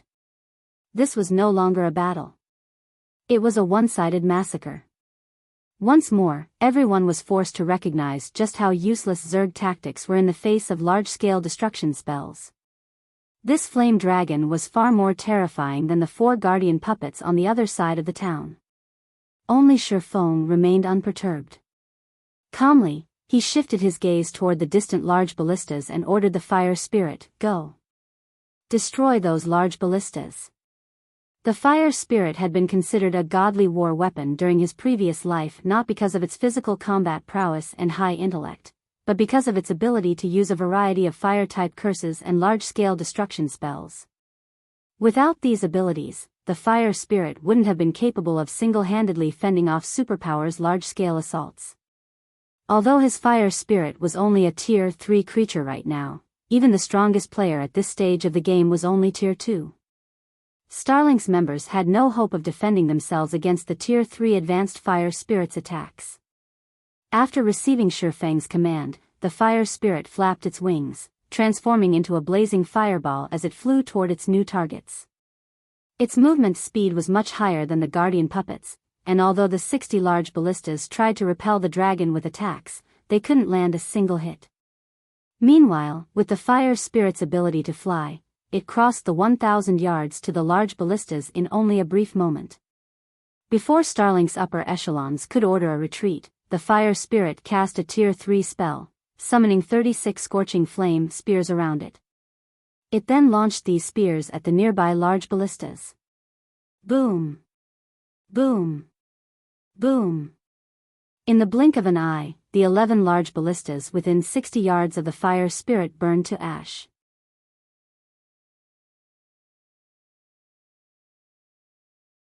Chapter 2049, Starlink defeated. When they saw the fire spirit destroy 11 large ballistas with a single spell, the Starlink players controlling the other war weapons were stunned. They had intended to attack the fire spirit, but after witnessing its power, they couldn't make themselves move. Quick! Ranged players, stop that thing. Large ballistas, scatter and retreat. Starlink's upper echelons paled as they watched the fire dragon destroy their large ballistas. In the blink of an eye, they had lost 11 war weapons. The fire spirit was an even more dangerous and more expensive opponent than the 4 guardian puppets. Although the guardian puppets were much faster than the large ballistas, Starlink still had Tier 3 summoned creatures to slow them down. The puppets would need some time to catch up to one of the ballistas, but it was a different story for the fire spirit. Not only could the fire spirit fly, but its movement speed was also higher than the guardian puppets. Moreover, it possessed powerful ranged attacks. It could hunt down the large ballistas far more easily than the guardian puppets. The only benefit they had was the fact that players' attacks were somewhat effective against the flame dragon. Starlink's members swarmed toward the fire spirit, bombarding it with ranged attacks. Meanwhile, the remaining 49 large ballistas began their retreat. However, by the time Starlink's members had gathered around the fire spirit, the dragon had already finished casting the Tier 3 curse, Scorching Laser. Suddenly, the fire spirit stretched open its maw, and a twofold magic array manifested before it, rapidly gathering the surrounding fire-type mana. In less than a second, the array transformed into a blinding, miniature sun. As the miniature sun's scorching heat washed over them, nearby players felt a stinging pain. Roar! As the fire spirit voiced its anger, the miniature sun transformed once more into a white beam that swept across the land, extending up to 200 yards away from the flame dragon. The beam annihilated everything it touched, and the players who were hit didn't even have a chance to scream before they were vaporized. When the beam disappeared, it revealed a scorched groove, 5 meters deep, in the ground before the fire spirit, separating Starlink's army into two halves. Two large ballistas that had been caught in the attack had instantly been turned to ash. Seeing this, the 100 Flowers Palace members watching from Moon Creek Town's walls could not help but gape in shock. So, this is Zero Wing? An intense shock filled Crimson Heart as she turned to Sherfone beside her. Just one of Zero Wing's monsters was enough to drive Starlink's army into chaos. This battle had certainly altered her understanding of combat in God's domain. Zerg tactics? Siege tools? In front of absolute power, neither mattered. If a guild fought a monster like the Fire Spirit, which wielded numerous large-scale destruction spells, and failed to cope properly, there would be no battle to speak of. There would only be a slaughter. Meanwhile, the various major powers watching from within the town fell silent as they watched the scene through their magic mirrors. What is that monster? Isn't it a little too powerful? It can use so many large-scale destruction spells. Amazing. With this, Starlink will have trouble capturing Moon Creek Town. The 100 Flowers Palace has actually kept such a card hidden? That can't be right. If the 100 Flowers Palace had something like this, it would have used it to defend East Valley Town. I saw that cloaked fellow summon that monster. He should be one of Zero Wing's members. What kind of guild is Zero Wing? I thought it was merely an up-and-coming guild without any backers. How could it have such a powerful foundation? For a moment, the various major powers' curiosity regarding Zero Wing grew. First, Zero Wing had revealed 4 incredibly powerful guardian puppets, slaughtering Starlink's forces. Then, the guild had proceeded to summon the Fire Spirit, a creature that was akin to a natural disaster on a large battlefield. With such strength, Zero Wing could certainly afford to clash with any superpower, yet despite its strength, they had rarely heard of Zero Wing before this battle. All they truly knew was that Zero Wing was a relatively new guild that could rival first-rate guilds. However, this information was laughably incorrect. If a guild with such frightening combat power was only considered on par with first-rate guilds, what would that make their actual first-rate guilds? At this point, the victor of the battle over Moon Creek Town was obvious. Starlink was utterly powerless to stop the Fire Spirit and Guardian puppets from destroying its large ballistas. If the superpower continued this fight, it would only suffer greater losses. Zero Wing. Lu Xingluo's expression darkened when he read his subordinate's status report. Despite how short the battle had been thus far, Starlink had already lost 43 large ballistas. Once the Fire Spirit had joined the fray, in particular, the ballistas began to fall even faster. Guild leader, are we going to continue this battle? Dawn Webb could not help but ask. Retreat. Have everyone retreat. Lu Xingluo growled, grinding his teeth as he glared at the rampaging guardian puppets. Although he didn't want to admit it, he was truly powerless to stop the guardian puppets and Fire Spirit at this time. He'd lost far more war weapons if he chose to stay. Every large ballista cost a fortune to craft. They were also Starlink's only advantage in battle. While they might capture Moon Creek Town if they continued, it would cost every large ballista in Starlink's possession. The trade simply wasn't worthwhile. Understood. I'll relay the command right away. Dawn Webb breathed a quiet sigh of relief when she heard Lu Xingluo's decision. Shen then began to contact the various units' commanders. Following Dawn Webb's instructions, Starlink's forces began to scatter and flee. Neither the guardian puppets nor the fire spirit gave chase, allowing Starlink's army to leave without a fight. The enemy had far too few players now, and with how scattered Starlink's forces were, they'd hardly kill anything even if they chased them down. Big Sis Crimson, Starlink is retreating. We've held Moon Creek Town. Cleansed Rue exclaimed as she watched Starlink's players flee from the battlefield. Ease. We held it. Even Crimson Heart revealed a joyful grin. For a moment, everyone in Moon Creek Town was stunned as they watched Starlink pull away. Are you kidding me? Starlink actually lost. Zero Wing is just too strong. I doubt even Starlink expected this outcome. Zero Wing can actually fend off a superpower like Starlink. It seems the Dark Knight Empire will have 4 contenders in the future.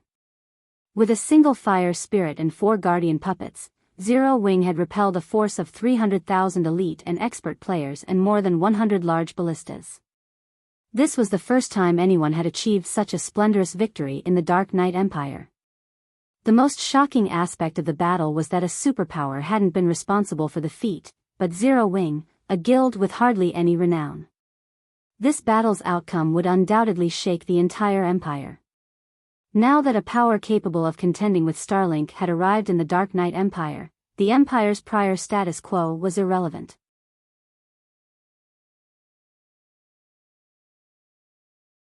Chapter 2050, Empire Upheaval. Dark Knight Empire, Dark Knight City. A large number of players visited the Dark Knight Empire's imperial capital every day.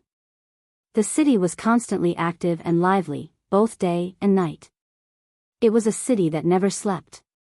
Currently, however, a deathly silence reigned over the meeting room in Unyielding Soul's residence. What did you say? Starlink lost?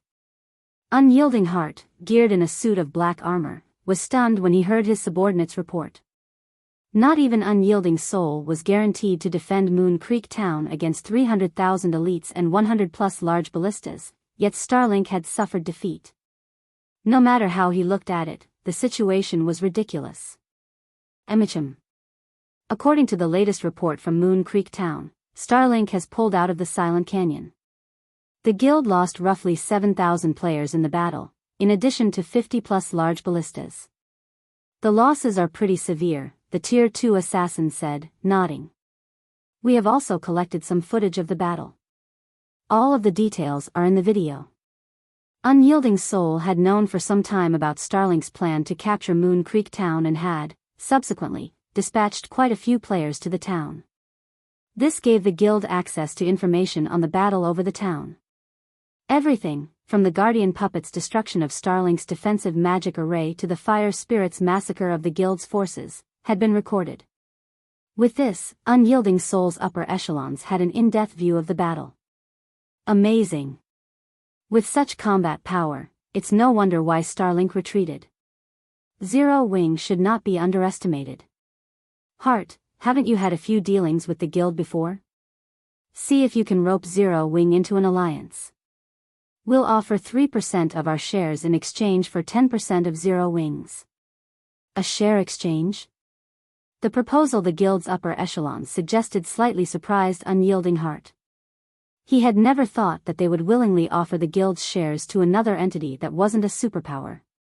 This was the first time he had encountered such a situation. A share exchange was also an exchange of guild interests, but when Unyielding Heart considered the Fire Spirit and 4 Guardian Puppets Zero Wing had revealed, he agreed that the guild was worth the price. Long Soul and Hunting Blade could not help their rueful sighs.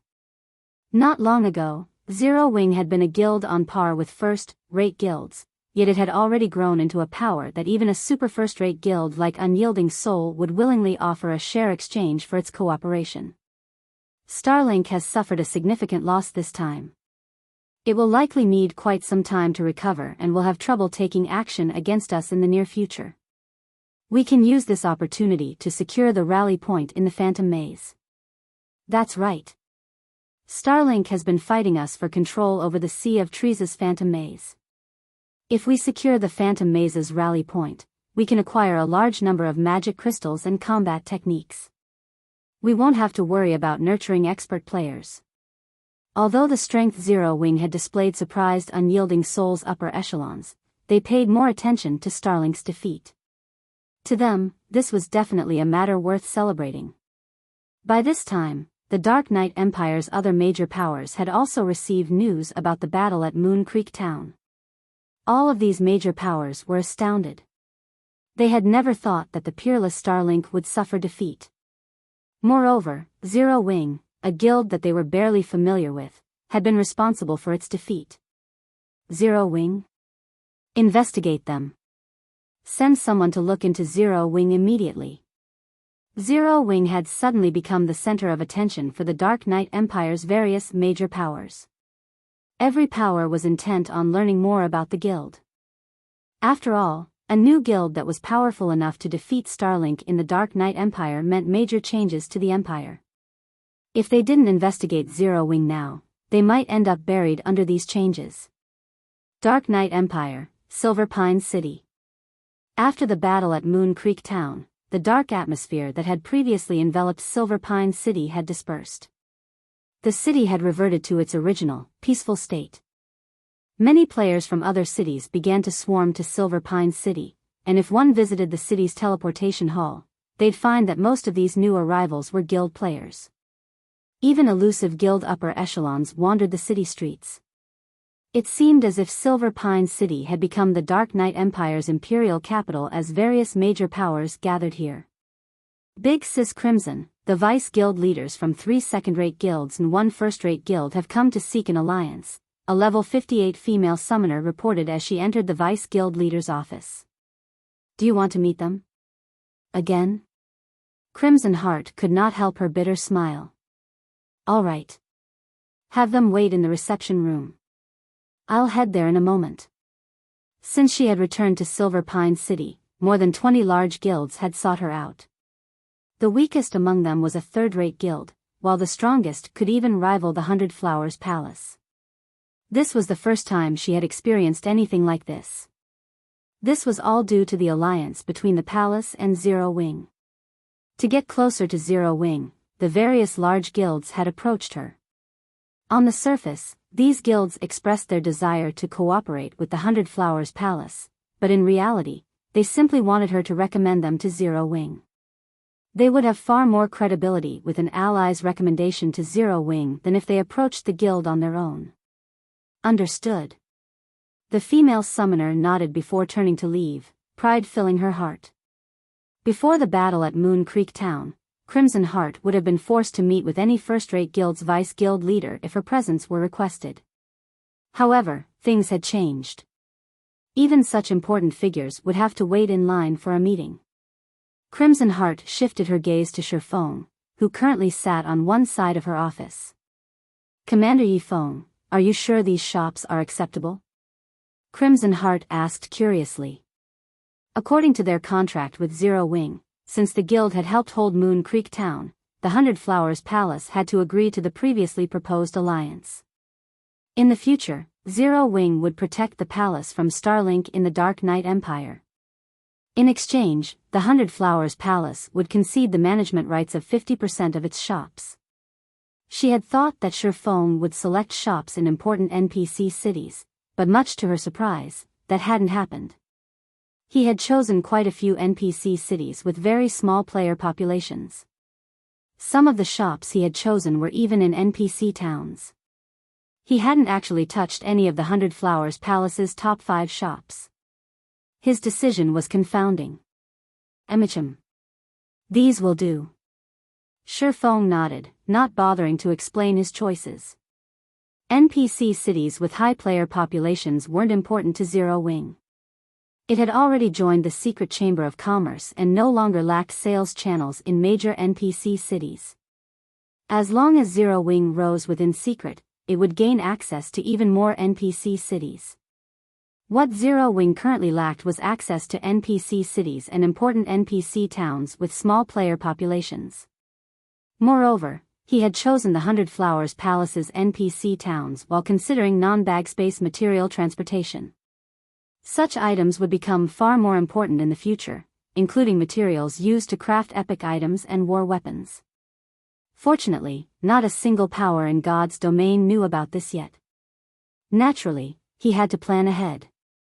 As Shifeng discussed the transfer of management rights with Crimson Heart, the sounds of a series of system notifications reached their ears. System announcement: a total of 100 NPC cities in God's domain have qualified for promotion. In 3 hours, various promoted cities' auction houses will activate the auction arena system. Once active, players may visit the promoted auction houses to learn more.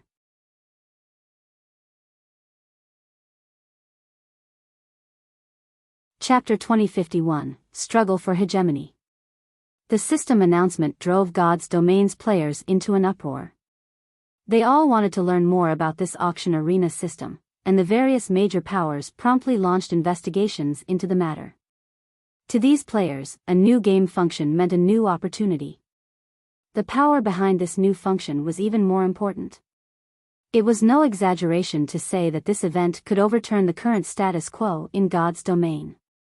Naturally, the various major powers would place great importance on this auction arena system. It's activating already? Shifeng could not help but frown when he saw the system announcement. He knew that the auction arena system's activation wouldn't be far off after White River City had been promoted, but he hadn't expected it this soon. Although the auction arena system wouldn't bring about as much of a change as a system update, its influence was staggering. The system was related to management rights in NPC cities, which would finally give players a substantial level of control in NPC cities and allow them to manipulate the city's economy. With control of an NPC city's economy, rival powers would have a far more difficult time spreading their influence throughout the city. Moreover, one could secure an extraordinary amount of income from the auction house after securing control of it. The higher a city's player population was, the more profits one could earn from the auction house they controlled. Hence, the auction arena's activation would shake God's domain to its very core, signaling a new era. This would also intensify the competition between the various major powers in the game. This competition between the game's powers would reach new heights. Not only would the dark forces participate in the struggle, but the various adventurer teams would join as well. A power did not need to be a guild to take control of a city's auction house, and the auction house's manager didn't need to protect anything. Even a solo player could manage the auction house and earn a massive amount of profits. With such a tempting treasure trove before them, who wouldn't jump at the opportunity? Before today, the various major powers had controlled themselves when competing to protect their foundations from harm, but the auction arena would push them to desperation. Some large guilds, which had been afraid of provoking superpowers, would jump into the competition with these giants without hesitation. The true struggle for dominance in God's domain was about to begin. After Shifeng settled the management rights transfer for the 100 Flowers Palace's shops, he teleported back to White River City using a return scroll. He did not bother to waste any more time in Silver Pine City. Star Moon Kingdom, White River City. As Shifeng stepped out of the magic array, he noticed even more players in White River City than before. Despite the teleportation hall's several new floors, the building was still crowded. The number of merchant and lifestyle players, in particular, had significantly increased. However, guild players still made up the majority of White River City's visitors. Sure enough, they've come to investigate, Shifeng thought to himself as he watched the cloaked players move about the hall. With the help of omniscient eyes, he clearly saw the guild emblems these players hid under their black cloaks. Many of these players were from guilds outside of Star Moon Kingdom. There were even some players from superpowers and dark guilds in the teleportation hall. So far, only 100 NPC cities had been promoted and activated the auction arena system. On average, not even every kingdom and empire had an NPC city with an active auction arena. Fortunately, White River City was one of the 100 NPC cities, which had attracted many major powers, all of them wanting to learn more about the auction arena. Shifeng walked to one of the advanced restaurants in the teleportation hall. Melancholic Smile and 30-plus merchant players already waited for him in one of the restaurant's VIP rooms. Guild leader, I've brought all of the 2-star merchant members you requested, Melancholic Smile quietly reported as Shifeng entered the room. Good. From now on, I want them to memorize the materials on this list. I also want you to use this Thunder Axe crystal to teleport them to Thunder Axe City. Have everyone purchase the materials from the NPC merchants there. Buy as much as you can, Shi Feng said as he passed a list of materials and the Thunder Axe crystal to Melancholic Smile. The auction arena's competition tested more than players' combat standards. It also tested players' resources. Players were allowed to use their resources to increase their strength in the competition. Unlocking equipment was a basic example of this. In the auction arena, players had limited choices when it came to their equipment. Equipment past Fine Gold rank would be temporarily frozen at Fine Gold rank. To remove the seal and improve one's equipment rank, players had to pay resources. This was why one's victory hinged on the resources they possessed. A power would only be able to secure control over more NPC cities with enough resources and experts. However, the auction arena didn't accept just any resources, it only accepted epic materials, which was why the various major powers had such an advantage in the auction arena. Normally, one only had a chance of acquiring epic materials when raiding 50-man hard mode dungeons or greater, but they were guaranteed to drop in 100 and 200-man team dungeons. Ordinary large guilds could easily raid 50-man team dungeons, but 100-man hard mode team dungeons was more of a challenge. Only their main force would likely succeed. In comparison, the various major powers had multiple teams that could raid 100-man hard mode team dungeons. Superpowers easily surpassed ordinary large guilds when collecting resources. There was no doubt that Zero Wing's combat power in the fields was extraordinary, but when it came to raiding 100-man team dungeons, it was no match for superpowers. However, Zero Wing wasn't exactly doomed. After all, there was more than one way to acquire epic materials. Trading with special NPC merchants was another method, although doing so required a lot of time. Moreover, players had to become 2-star merchants to trade with these NPCs. Fortunately, these special NPC merchants were common in a super large-scale neutral city like Thunder Axe City. It was one of the best places to collect epic materials through trade. Initially, Shi Feng had planned to accumulate epic materials from Thunder Axe City's NPCs slowly through his 2-star smithy. Collecting epic materials through the smithy would be far easier than sending merchant players to trade with NPC merchants, but now that the auction arena system had activated sooner than he had expected, he had no choice but to use every available method to acquire the necessary resources. Shi Feng also instructed Melancholic Smile to send some of her subordinates to collect epic materials from the various major cities. Although the various major powers would never sell these items, there was a chance that an expert player was lucky enough to come across some.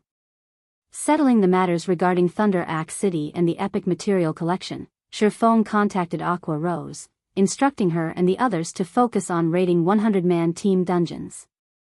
He then returned to his special forging room in the Candlelight trading firm and retrieved the Ancient God's secret key. He hadn't bothered to use the Ancient God's secret key because he hadn't spent time raising his combat power past his current limit. If he used the key recklessly, he'd only waste a golden opportunity. Not even God's domain's various superpowers would get many of these chances. However, he had increased his strength as much as possible, and there wasn't a lot of time left before the secret key expired. Shi Feng tapped on the key made of red luminary stone, and a silver magic array manifested under his feet. Mana surged toward the magic array, and space seemed to freeze due to the influx. After a short moment, Shi Feng transformed into a streak of black light and vanished from the room.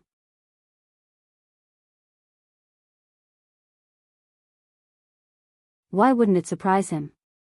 This turn of events left Shi Feng unsure of which difficulty he should choose.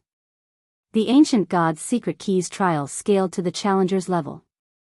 As such, it was far more important for the player to improve their combat and equipment standards, rather than increase their level.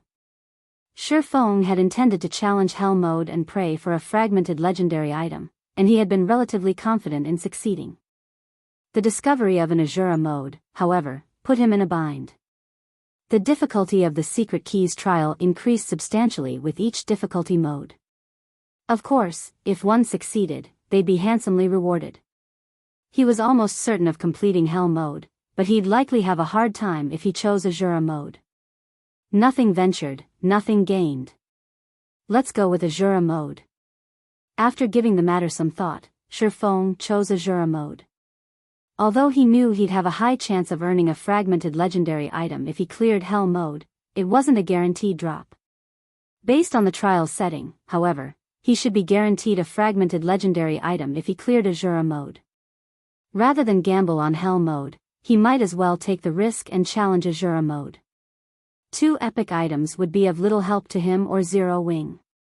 Only fragmented legendary items could bring about significant changes. As players reached higher levels and improved their combat standards, epic items would become more common in God's domain.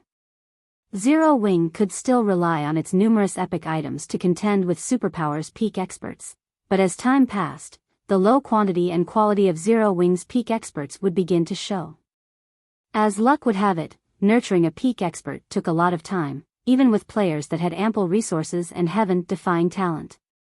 The only way Zero Wing could keep up with God's domain's rapidly developing world was to rely on fragmented legendary items. Moreover, epic items' help would be limited after reaching Tier 2. Tier 3 had been a massive turning point in God's domain. In the past, countless powers had risen to prominence or fallen into the pits of hell when the Tier 3 era had begun. Fragmented legendary items and above would be players' last hope for a significant power boost after reaching Tier 3. These items could even help experts with lacking combat standards reach Tier 3 and Tier 4. This was why guilds with fragmented legendary items had more Tier 3 and 4 experts than guilds that did not. Every additional fragmented legendary item Zero Wing gained would ensure one more Tier 3 or 4 experts to support it in the future. Since the Azura mode could guarantee a fragmented legendary item, he had no choice but to choose the difficulty. Once Shifeng made his decision, the ancient God's Gate released a golden light. The doors slowly parted to reveal a dark corridor. Sure enough, this trial won't be that simple.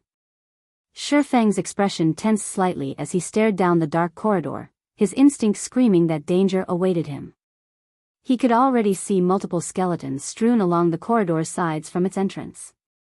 The skeletons all wore excellent equipment, every piece radiating with the glow unique to epic equipment. The skeleton's armor was clearly damaged beyond repair.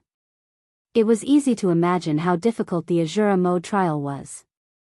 Those unfamiliar with God's domain would most likely treat these skeletal corpses as mere decorations. But Shifeng, who had experienced more than a decade in God's domain, knew that wasn't the case. Rather, they were a warning. Epic items were extraordinary, and they weren't easy to damage. This held true for both players' items and NPCs. Taking a deep breath, Shifeng summoned the fire spirit and instructed it to lead the way. The instant the fire spirit stepped through the gate, a furious roar echoed from the corridor's depths, so loud that Shifeng had to cover his ears. This roar was particularly familiar to Shifeng. A dragon's roar.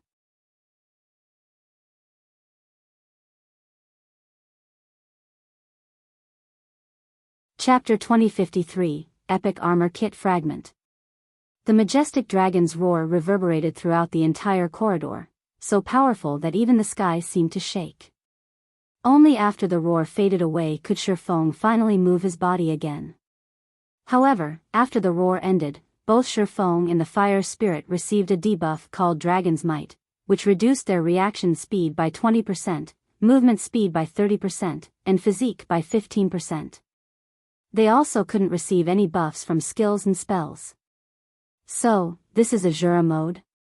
Shifeng was astonished as he looked at the debuff he and the fire spirit had received. The reduction in physique and speed was only secondary. The crucial point was the inability to receive buffs. This meant that even berserk skills were useless. Having berserk skills sealed was potentially fatal to expert players, especially when surviving out in the fields. Berserk skills could be used during crucial moments to save one's life or deal with a problem that could not be dealt with normally. Berserk skills could even be used to achieve reversals. Without the ability to use berserk skills, all these possibilities would be gone. If one came across unexpected danger, they would undoubtedly die. Not daring to be careless, Shifeng immediately used the Bible of Darkness to summon a level 85, Tier 3 demon.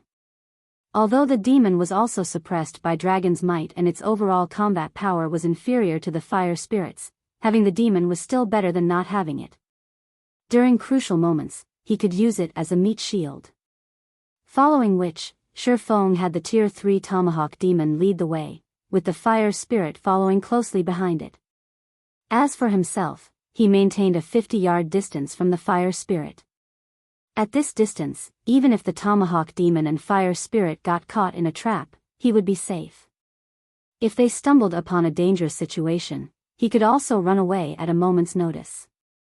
However, contrary to his expectations, he did not come across any dangerous situations at all, even after walking for more than 10 minutes. Let alone a monster, there wasn't even a simple trap set up in the corridor. He traversed the corridor and arrived at a dark hall relatively easily.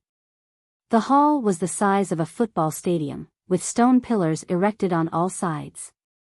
The divine runes carved onto these stone pillars made the place extraordinarily chilly. Even Shifeng, with his extremely high ice resistance, could not help but shudder. Fortunately, the cold only had a slight impact on his movements. He did not lose any HP. Meanwhile, as soon as the Tomahawk demon and the fire spirit arrived at the center of the hall, the divine runes on the surrounding stone pillars suddenly shone. Both the demon and the fire spirit disintegrated, the elemental mana used to make up their bodies reverting to its original form. Afterward, the entire hall lit up brightly as blade-wielding soldiers emerged from the ground one after another. These soldiers were giants made from various types of elemental mana. Elemental Guard, Elemental Creature, Great Lord, Level 72. HP 32,000,000/32,000,000. Among these elemental giants, one held a staff. Mana belonging to the four major elements gathered passively around this giant. All of the ambient mana responded to every single action this giant made as if this giant was the elemental overlord of this entire hall. Elemental Prayer, Realm Lord, Elemental Creature, Grand Lord, Level 73. HP 65,000,000/65,000,000.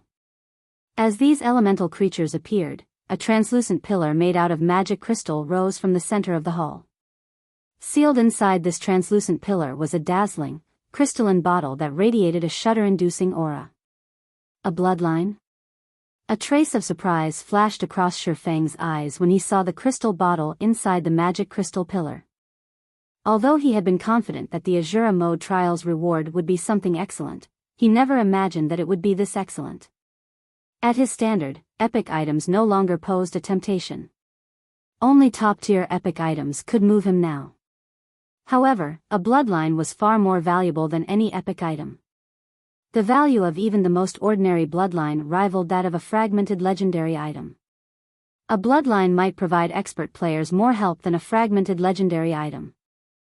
Despite that, the first item he came across in the Azura mode Ancient God's Maze was already a bloodline. How could he not be surprised by this situation? However, Shifeng calmed himself very quickly. The bloodline was indeed valuable, but it would mean something only if he actually obtained it. The monsters standing before him were extraordinary. Moreover, since summoned creatures could not be used inside this hall, he would have to rely entirely on himself to deal with these monsters.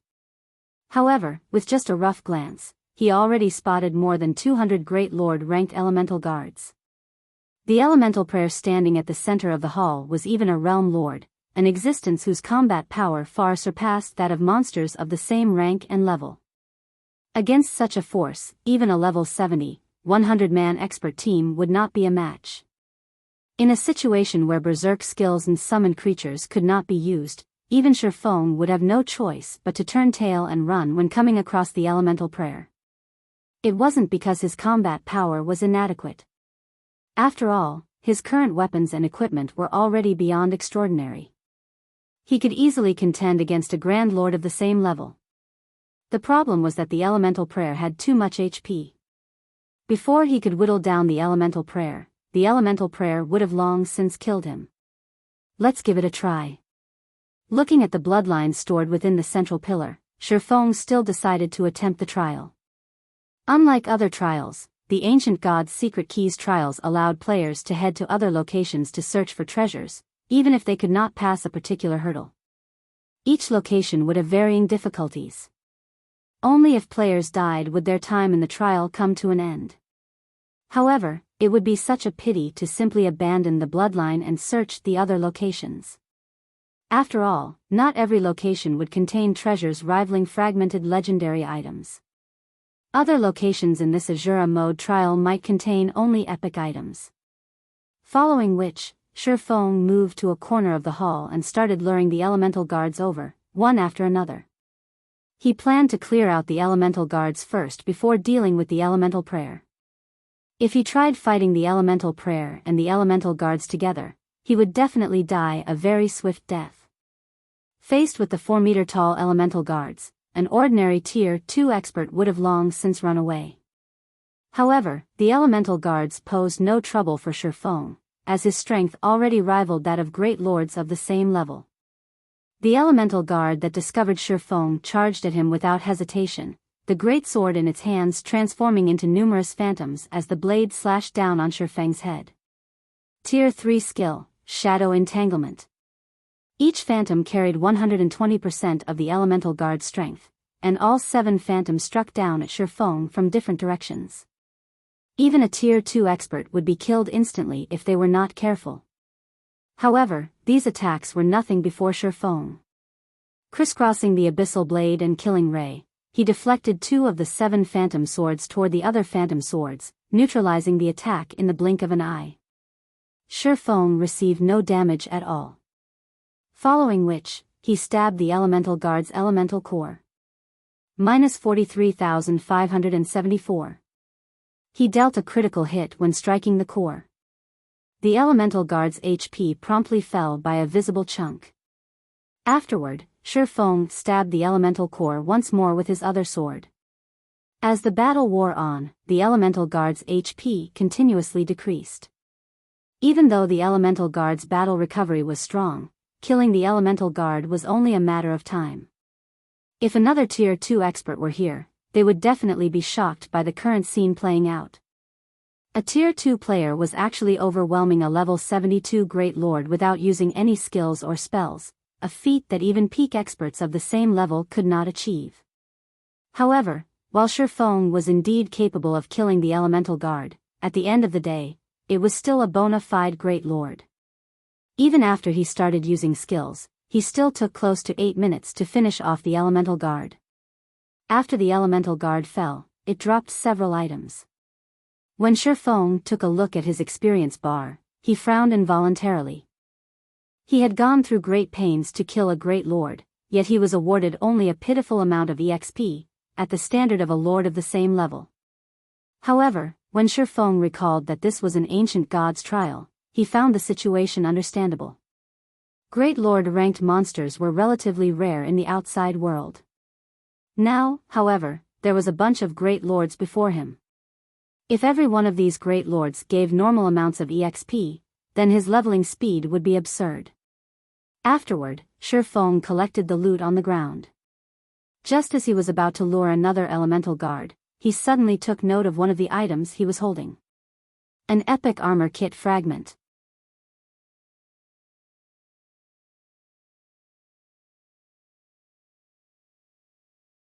Chapter 2054, Treasure Trove.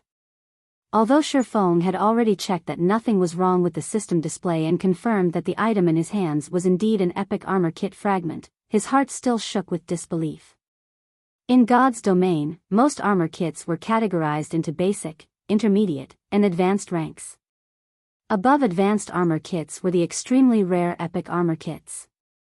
Unlike the usual armor kits, epic armor kits could promote dark gold equipment to the epic rank. Most expert players already considered epic equipment godly. Since an epic armor kit could transform dark gold equipment into epic equipment, one could easily imagine how valuable an epic armor kit was, especially when players used it on dark gold equipment that they had high compatibility with. Of course, the level of epic equipment upgraded using the epic armor kit was fixed. If the base equipment was level 50, then it would only have the attributes of level 50 epic equipment. The upgraded equipment's level would not scale with players to a maximum limit. Even so, an epic armor kit was still something countless players fervently sought to obtain. Meanwhile, as long as Shurfeng collected 100 epic armor kit fragments, he could synthesize one epic armor kit. Normally, epic armor kit fragments only dropped in level 60+, 100-man Hell mode team dungeons or 200-man hard mode team dungeons. Mythic field bosses also had a chance of dropping the fragments, but the drop rate was much lower than in team dungeons. Shurfeng never thought that the elemental guards would actually drop the fragments as well. His view of the elemental guards immediately changed. Now, they were no longer detestable monsters but walking epic armor kits instead. Moreover, the elemental guard had dropped elemental cores, in addition to the epic armor kit fragment. An alchemist could use 10 cores to synthesize an elemental crystal. As an energy source, the elemental crystal was superior to the magic crystal.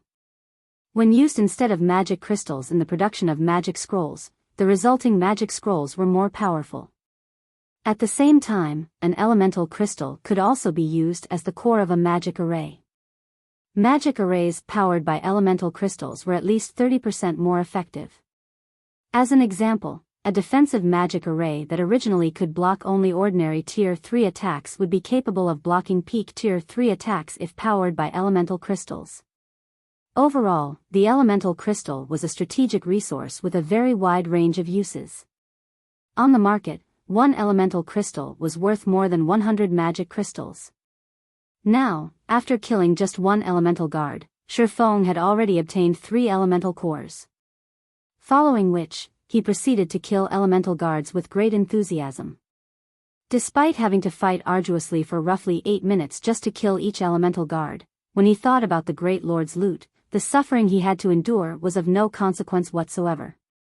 Moreover, thanks to the high mana environment, Shurfeng did not feel tired at all, even after killing over 40 elemental guards in succession.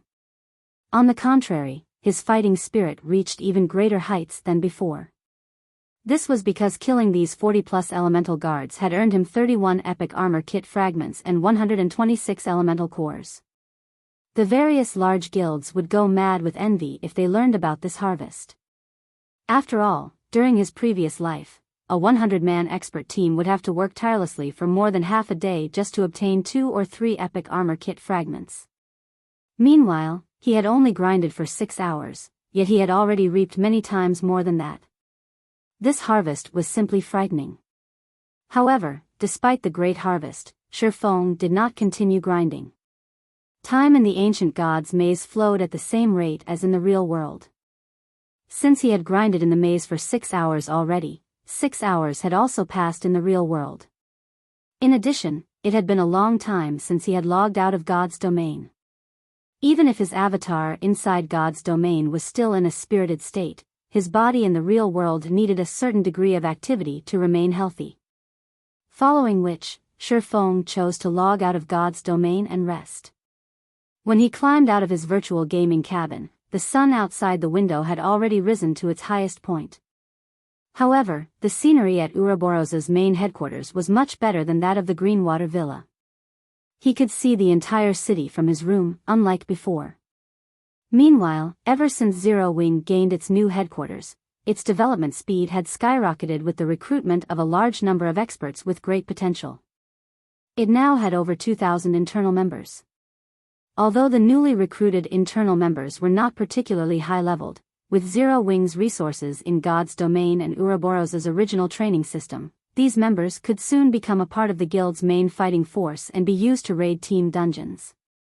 In God's domain, the best place to obtain a large number of resources and high-ranking equipment was undoubtedly team dungeons. This was also the reason why Zero Wing was never able to match up against the various first-rate guilds and superpowers. Moreover, due to the guild's rapid expansion, the guild was also spending credits like there was no tomorrow. The credits the guild had saved up were gone before anyone realized it.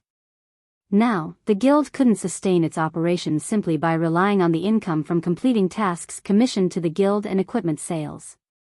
Fortunately, the company Gentle Snow's family ran provided some financial support. With the additional funding, the guild was just barely able to get by. Aqua Rose and Melancholic Smile also had plenty of headaches over the lack of funds.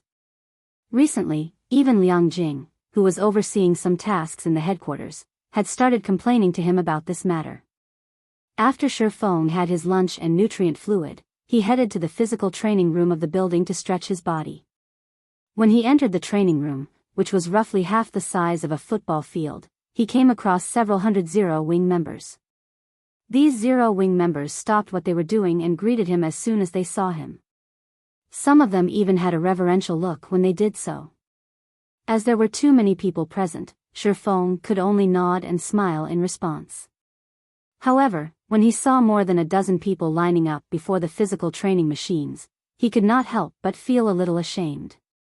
During his previous life, it had been rare to see 5 or 6 people waiting to use the physical training machines Shadow possessed. Now, there were more than a dozen people waiting for their turn. He had to admit that the current Zero-Wing was only the shell of a first-rate guild. If it wished to catch up to the various first-rate guilds and superpowers, it needed a lot more funds. Insufficient funding would impede the guild's development significantly. I need to figure out a way to earn some credits through God's domain, Shifeng thought to himself as he gazed at the guild members working out. After all, he couldn't rely solely on Gentle Snow's company. Previously, 5 major companies were necessary to keep Ouroboros functioning. Although the current Zero-Wing wasn't as large as the past Ouroboros, sustaining its operations with just one major company was still impossible. Roughly 1 hour into Shifeng's training, Blackie suddenly rushed into the training room, an anxious expression on his face. Did something happen? Shifeng asked curiously. Something big happened. Representatives of the Blackwater Corporation have come to talk with us. Blackie said in a panic as he looked at Shifeng.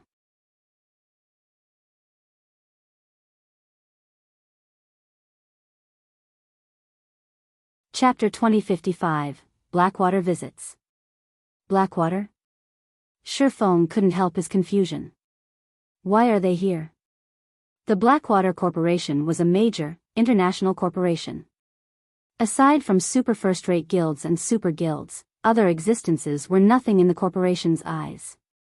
Furthermore, Zero-Wing had clashed with Blackwater quite a few times thus far. Our guild has been prospering in the Ore Empire recently. Maybe they're here to warn us away. Blackie wondered aloud after calming down. Why don't we just leave them hanging?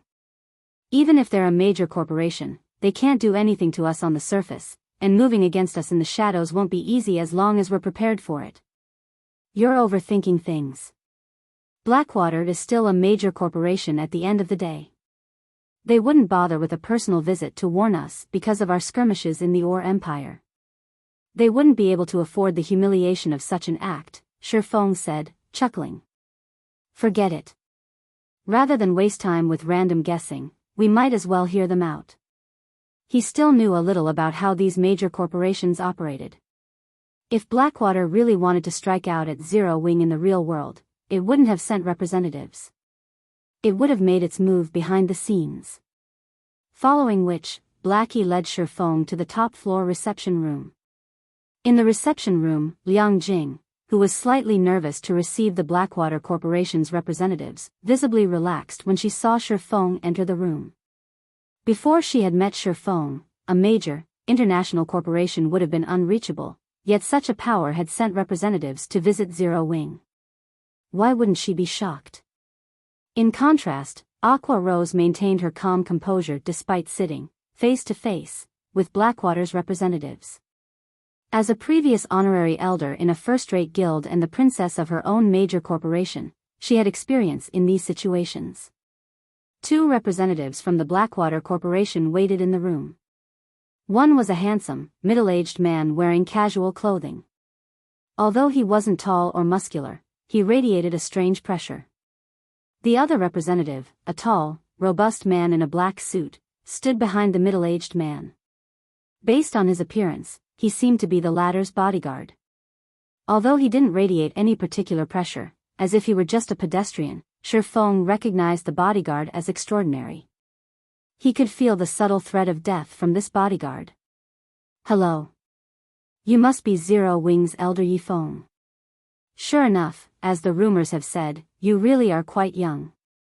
Your future is truly limitless," the middle-aged man said, smiling after observing Shifeng closely for a moment. "Right, let me introduce myself. I am the Blackwater Corporation's Jing Yang, currently serving as an elder in the Blackwater Guild." "Elder Jing Yang, to what does Zero Wing owe this visit? May I know what you wish to discuss?"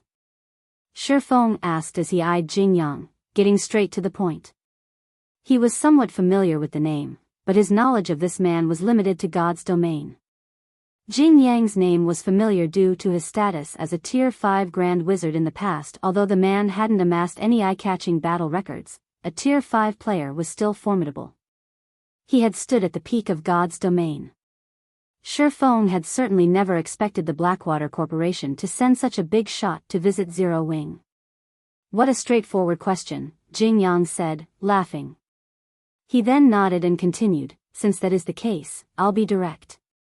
I'm here in place of the Blackwater Guild Xuanwu Chisa.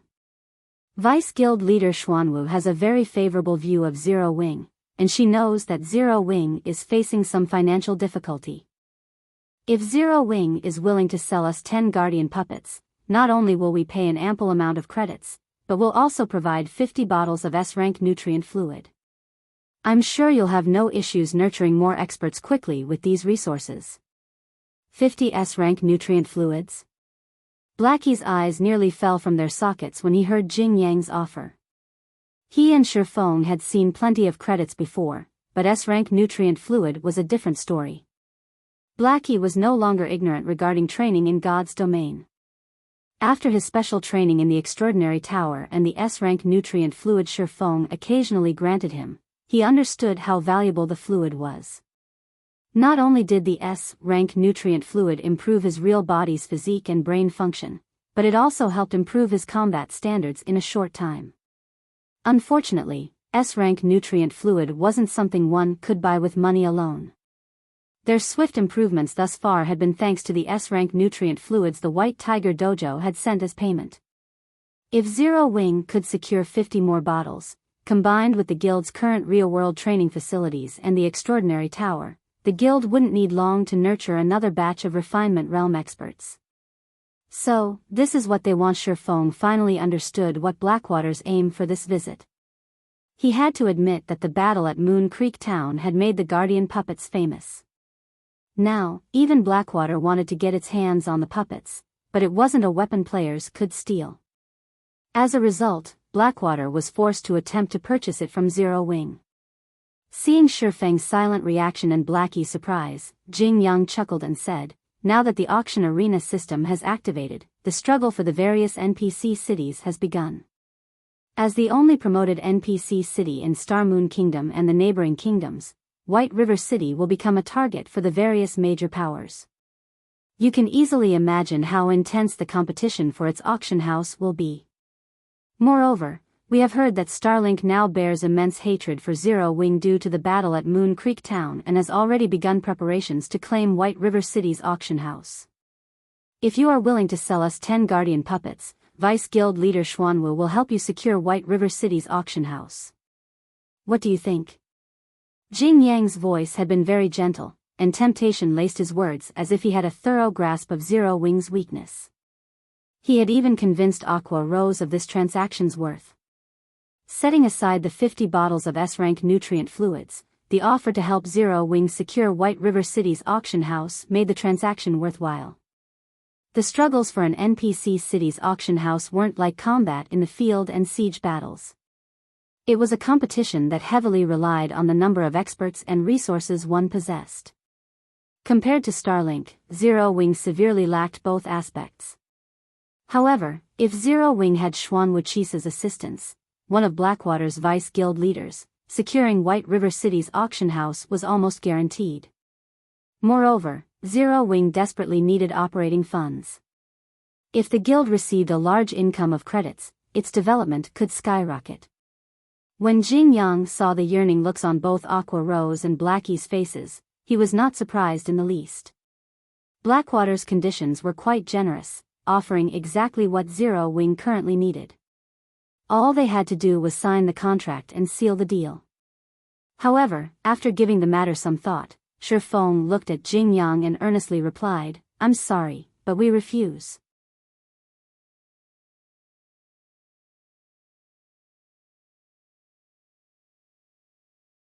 Chapter 2056, You'll Regret It. At Shifeng's words, the reception room fell deathly silent. Both Jing Yang and Aqua Rose were stunned and confused as they stared at Shifeng. Why? Jing Yang could not help but ask after taking a deep breath. Blackwater's conditions were incredibly generous. If Zero Wing accepted the offer, it could grow more powerful than it had ever been. No guild would consider rejecting such an offer, and this was the perfect opportunity to reconcile with Blackwater. It was always better to have another ally than an extra enemy in God's domain. The Guardian Puppet was a very powerful war weapon, first-rate whether protecting a town or attacking it. Other war weapons couldn't hold a candle to it, but it was only powerful right now. As players reached higher levels and Tier 3, the Guardian Puppet would become obsolete. At most, one could rely on it as a slightly tougher Tier 3 combatant. In his opinion, Shifeng should be more than willing to agree with Blackwater's conditions. It should already be an honor for Zero Wing that Blackwater had paid a personal visit. Other first-rate guilds couldn't even qualify for the corporation's attention, yet Zero Wing was unappreciative of Blackwater's goodwill. "It's nothing major. The price your guild has offered is just too low, so we don't wish to sell," Shifeng replied in an extremely calm tone. Low? Jing Yang was stunned. Softly, he asked, "How much do you want, then?" "In addition to the credits, I want 100 bottles of S-rank nutrient fluid and 10 high-potential shops in major NPC cities," Shifeng said after giving the matter some thought. Both Aqua Rose and Blackie turned to their guild leader in shock, gaping. 100 bottles of S-rank nutrient fluid. Not even the White Tiger Dojo could afford such a price. Even a major corporation like Blackwater would feel a sting if it gave away 100 bottles. Furthermore, Shifeng wanted high-potential shops as well. Not even 10,000 gold was enough to purchase such things. 10 shops would equate more than 100,000 gold. "Are you insane?"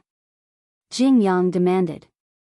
"Do you know how much money 100 bottles of S-rank nutrient fluid and 10 high-potential shops are worth?" He wondered if Shifeng was trying to challenge his bottom line. He could accept paying 100 bottles of S-rank nutrient fluid, but asking for 10 shops was a joke. The Guardian Puppet's value would decrease as players reached higher levels, but major NPC cities' shops would not. Their value would only increase as time passed. More players joined God's domain each day, and owning high-potential shops guaranteed a stable income. Even leasing these shops to others would generate substantial profits. To put it simply, the Guardian Puppet's value couldn't compare to that of high-potential shops. Not even 4 Guardian Puppets were worth a shop in a major NPC city, let alone a one-on-one trade. "Elder Jing Yang, if you find these conditions unacceptable, you may return to negotiate with your superiors," Shifeng said, smiling at the enraged man before him. His asking price was far above average, but at this stage of the game, 10 Guardian Puppets were worth it. With 10 units, the Guardian Puppets could exhibit sufficient combat power, and whoever controlled them could effortlessly capture a guild town. They would also be a massive help when establishing a guild town in a neutral map. If he didn't need the S-rank nutrient fluids and credits so desperately, he wouldn't have even considered selling the Guardian Puppets to Blackwater. Constructing 10 puppets wouldn't be easy, and the materials were quite rare. "Young man, you shouldn't be too greedy. Zero Wing will only benefit in the future if it secures Blackwater's friendship. Forget about the high-potential shops," Jing Yang said after calming himself down. He then looked at Shifeng and stated his final price, 70 bottles of S-rank nutrient fluid, as well as the conditions I mentioned previously. Take care as you leave. I won't be able to see you off. Shifeng said. You. Very good. You'll regret this decision. Jingyang nearly spat blood when he heard Shifeng's response. He left the room in a huff, not wanting to linger in Zero Wing's headquarters a moment longer. After Jingyang left, both Aqua Rose and Liang Jing, who had witnessed the entire conversation from a corner of the room, turned to stare at Shifeng in befuddlement. They also could not help but admire Shifeng. That was 70 bottles of S-rank nutrient fluid they were talking about. Yet, despite the temptation of Blackwater's offer or its threats, Shifeng had remained unfazed. After Jingyang left Zero Wing's headquarters, he contacted Wuxia and updated her on the negotiations' outcome. What an interesting person, Wuxia could not help her smile. Even though Zero Wing's existence is on the line, he insists on keeping a tight grip on the Guardian puppets. In my opinion, Zero Wing is not worthy of your attention, Vice Guild Leader. They have no idea that Starlink isn't the only guild targeting them and that many other superpowers have set their sights on White River City. They don't realize the lifeline we're offering. They will regret their decision today, Jingyang said, sneering. In truth, he had visited Zero Wing's headquarters for 2 reasons. The first reason was for business. The second was to determine whether Zero Wing qualified to become one of Blackwater's puppets. However, it would seem that the guild's members were simply ignorant fools. All right, enough. Return for now. We still have much to do, Wuxia said before disconnecting the call. She did not bother to comment further on the matter. Once the negotiations with Blackwater came to an end, Shifeng received Zero Wing's latest status report from Aqua Rose and Blackie. The guild continued to develop rapidly, especially regarding member recruitment. Zero Wing's elite member count now exceeded 400,000, and more than 4,000 expert members operated in Star Moon Kingdom. The guild's growth was frightening. Shifeng had to admit that the battles in the Witch's Hill and near Moon Creek Town had elevated Zero Wing's fame and reputation. Now, many previously hesitant elite and expert players had finally decided to join Zero Wing. In addition, Fire Dance and Zero Wing's other main force members had finished training in the Extraordinary Tower, splitting up into multiple 100-man teams to raid level 60 team dungeons. Their raid progression had also been impressive. They'd likely obtain the first clear of Star Moon Kingdom's various 100-man team dungeons in a few more days. The lack of funds was the only problem now, giving Aqua Rose and Blackie plenty of headaches. In response, Shifeng agreed to rent Zero Wing City's shops for credits, reducing the guild's coin income. After Shifeng had assigned tasks, he returned to his room and logged back into God's domain.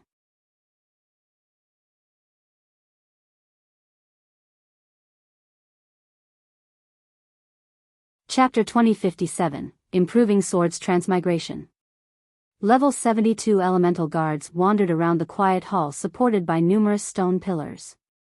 They left no space for players to approach the hall's center. As one approached the central crystal pillar, the elemental guards closed ranks. The moment Shifeng logged back into the game, he returned to clearing out these elemental guards. Blackwater's sudden business proposition and Zero Wing's rapid development had helped Shifeng realize that his guild's development had reached a bottleneck. Growing further would be painfully difficult with the guild's financial predicament. Nowadays, Zero Wing's fame and territory were growing. The guild's member count also continued to rise. Although he had been working to secure Zero Wing's foundations and had restricted the recruitment conditions further, the guild had still reached its financial limit. Even an outsider like Blackwater could see this. It was easy to imagine that other guilds had also noticed Zero Wing's struggles. Normally, a guild would attempt to negotiate with companies and corporations for investment once it reached a developmental bottleneck. Shadow had been the same in the past due to the guild's rapid development. The guild had desperately needed capital. Only after receiving several large companies' investments did the guild continue its development, eventually becoming a second-rate guild.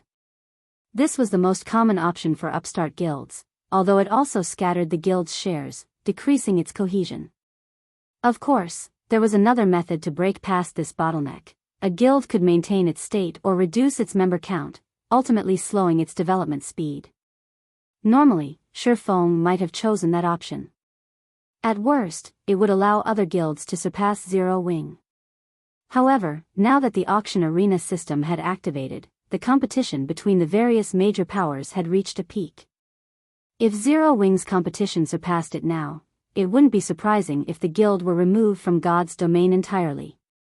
Hence, deliberately stifling Zero Wing's development would only ensure a slow and imminent death. Since he didn't wish to share the guild's authority or abandon its phenomenal development speed, there was only one option available. He had to earn a large sum of credits through God's domain. Shifeng hadn't had the means to do so in the past. God's domain's resources weren't easy to obtain, and converting them into credits would be akin to putting the cart before the horse. However, things were different in this life. Once he had entered the ancient god's secret maze, Shifeng had realized that acquiring a large number of credits through the game wasn't necessarily impossible. The elemental cores. Not only could one synthesize elemental cores into elemental crystals, but they could also trade the cores for stamina gemstones from the Sea of Illusion's 4-star wandering merchants. Stamina was imperative to every player. Players' stamina largely restricted their activity in the fields. Hence, items that could increase one's stamina or stamina regeneration were immensely valuable in God's domain. Players could bind stamina gemstones to their equipment to improve their recovery rate. Each gemstone increased stamina recovery rate by 7%, and the more of these gemstones one equipped, the faster they'd regain their stamina. Stamina gemstones were one of the few items in God's domain that would never lose their value. No matter what level players reached, they still needed stamina to move, and recovery took a long time. However, players couldn't obtain stamina gemstones from killing monsters. Only 4-star wandering merchants sold the items. Moreover, each wandering merchant demanded a different price for the gemstones. The wandering merchants in the Sea of Illusion, a secret land in God's domain, required elemental cores for their stamina gemstones. Several players had discovered the secret land early and made a fortune from it in the past. They had ventured across God's domain, purchasing elemental cores, and traded them for stamina gemstones in the Sea of Illusion. When the public eventually learned of this secret, the elemental cores' prices had skyrocketed. Now that Shifeng could collect a large number of elemental cores from these elemental guards, he could use this opportunity to make a fortune by selling stamina gemstones. After all, no one had visited the Sea of Illusion, a level 100 map, yet. Realizing this, Shifeng's enthusiasm to grind the elemental guards reached new heights. He also began to use divine providence to increase his harvest. Although killing these elemental guards was monotonous, Shifeng considered it a good opportunity to refine his bronze combat technique, Sword's Transmigration. High mana environments were extremely rare in God's domain, let alone one with denser mana than Zero Wing City. He wouldn't have to worry about his stamina or concentration consumption rates while using the bronze combat technique here. As Shifeng executed Sword's Transmigration, he became more familiar with the technique. As a result, he could divert and use more of his enemies' attacks. Initially, he had only been able to take advantage of 3 enemy attacks at once, but after some practice, he could use 4, then 5 attacks to his advantage. Moreover, the technique's power increased substantially. The closer he got to the central pillar, the closer the elemental guards clustered. If he weren't careful, he would lure 2 guards at a time, significantly increasing the time he needed to kill each. At first, he had spent nearly 30 minutes trying to kill the elemental guards that approached him in pairs, with more than 20 of those minutes focused on the first elemental guard. However, as he mastered Sword's Transmigration, he eventually lowered that time to 20 minutes per pair. Finally, after nearly 2 days of fighting, Shifeng had eliminated all of the elemental guards in the hall. During that time, Shifeng had slain over 200 elemental guards, obtaining 727 elemental cores and 213 epic armor kit fragments. He now had enough to synthesize 2 complete epic armor kits. Even Shifeng was stupefied by his harvest. He had to admit that the Azura mode trial was wondrous. He hadn't even ventured past the maze's first hall, and he had yet to face the Guardian boss, yet he had acquired enough of a bounty to make superpowers envious. After organizing his loot, Shifeng shifted his gaze toward the 5-meter-tall, 4-armed elemental prayer a short distance away. The Guardian boss wore white robes and held a staff and a golden longsword. Shifeng hadn't been particularly confident of defeating the elemental prayer earlier, but after improving his skill with sword's transmigration, he was more than eager to fight the Guardian boss. As long as he won, he would obtain a bloodline. Stealthily, Shifeng approached the elemental prayer from behind. Unsheathing his swords and activating Wind Blade, he transformed into a blur as he thrust his blades toward the Realm Lord's back.